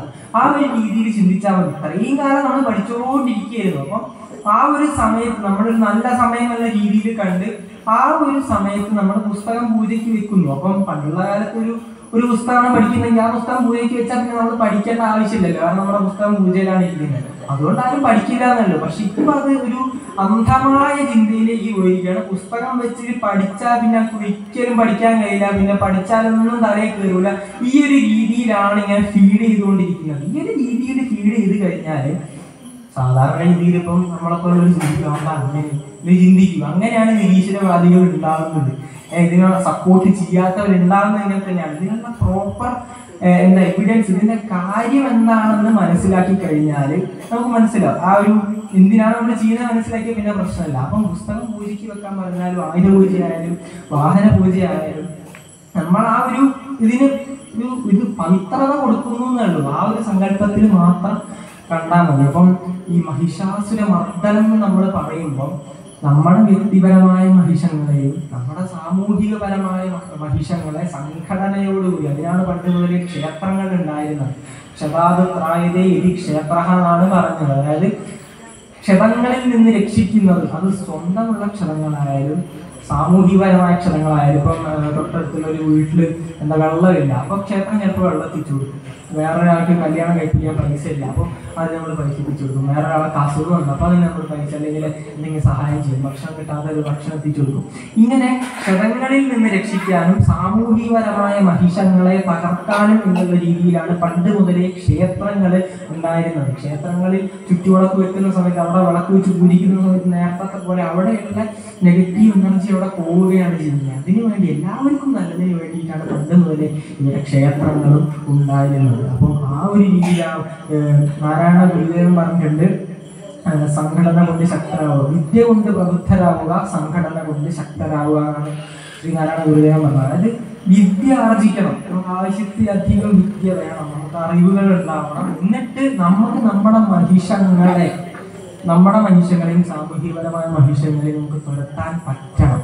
അതിനായിരിക്കണം ഈ നവമി ആയാലും വിജയദശമി ആയാലും ഇതിൻ്റെ ആഘോഷങ്ങൾ ഈ ഒരു രീതിയിൽ നമ്മൾ ചിന്തിച്ച് ഇവിടെയുള്ള ആൾക്കാർക്ക് അത്തരത്തിലുള്ള നല്ല നല്ല കാര്യങ്ങൾ ചെയ്യാൻ പറ്റിയാൽ നമ്മുടെ ഉള്ളിലുള്ള മനുഷ്യങ്ങളെ, നമ്മുടെ സാമൂഹികപരമായ മനുഷ്യങ്ങളെ തുരത്തുക എന്നുള്ളതാണ് ആ ഒരു മഹിഷാസുര മർദ്ദനം എന്നുള്ളത് കൊണ്ട് ഉദ്ദേശിക്കുന്നത്. അപ്പം അങ്ങനെ ആവട്ടെ ഇപ്രാവശ്യത്തെ എന്നുള്ളതല്ല, ഈ വരുന്ന നവമി ആയാലും നമ്മുടെ ഏതൊരു ആചാരങ്ങളും ഉത്സവങ്ങളും അതിൻ്റെ സാങ്കല്പികമായ ആ ഒരു കാര്യം മനസ്സിലാക്കി ചെയ്യണം എന്ന് മാത്രം പറഞ്ഞുകൊണ്ട് ഇന്നത്തെ ഈ ഒരു ചെറിയ ടോക്ക് ഞാനിവിടെ അവസാനിപ്പിക്കുന്നതിന് മുന്നേ ഈ ഒരു അവസരം തന്നതിന് ക്ഷേത്രത്തിനും നന്ദി, ഇത്രയും നേരം കേട്ടിരുന്ന നിങ്ങൾക്കും നന്ദി.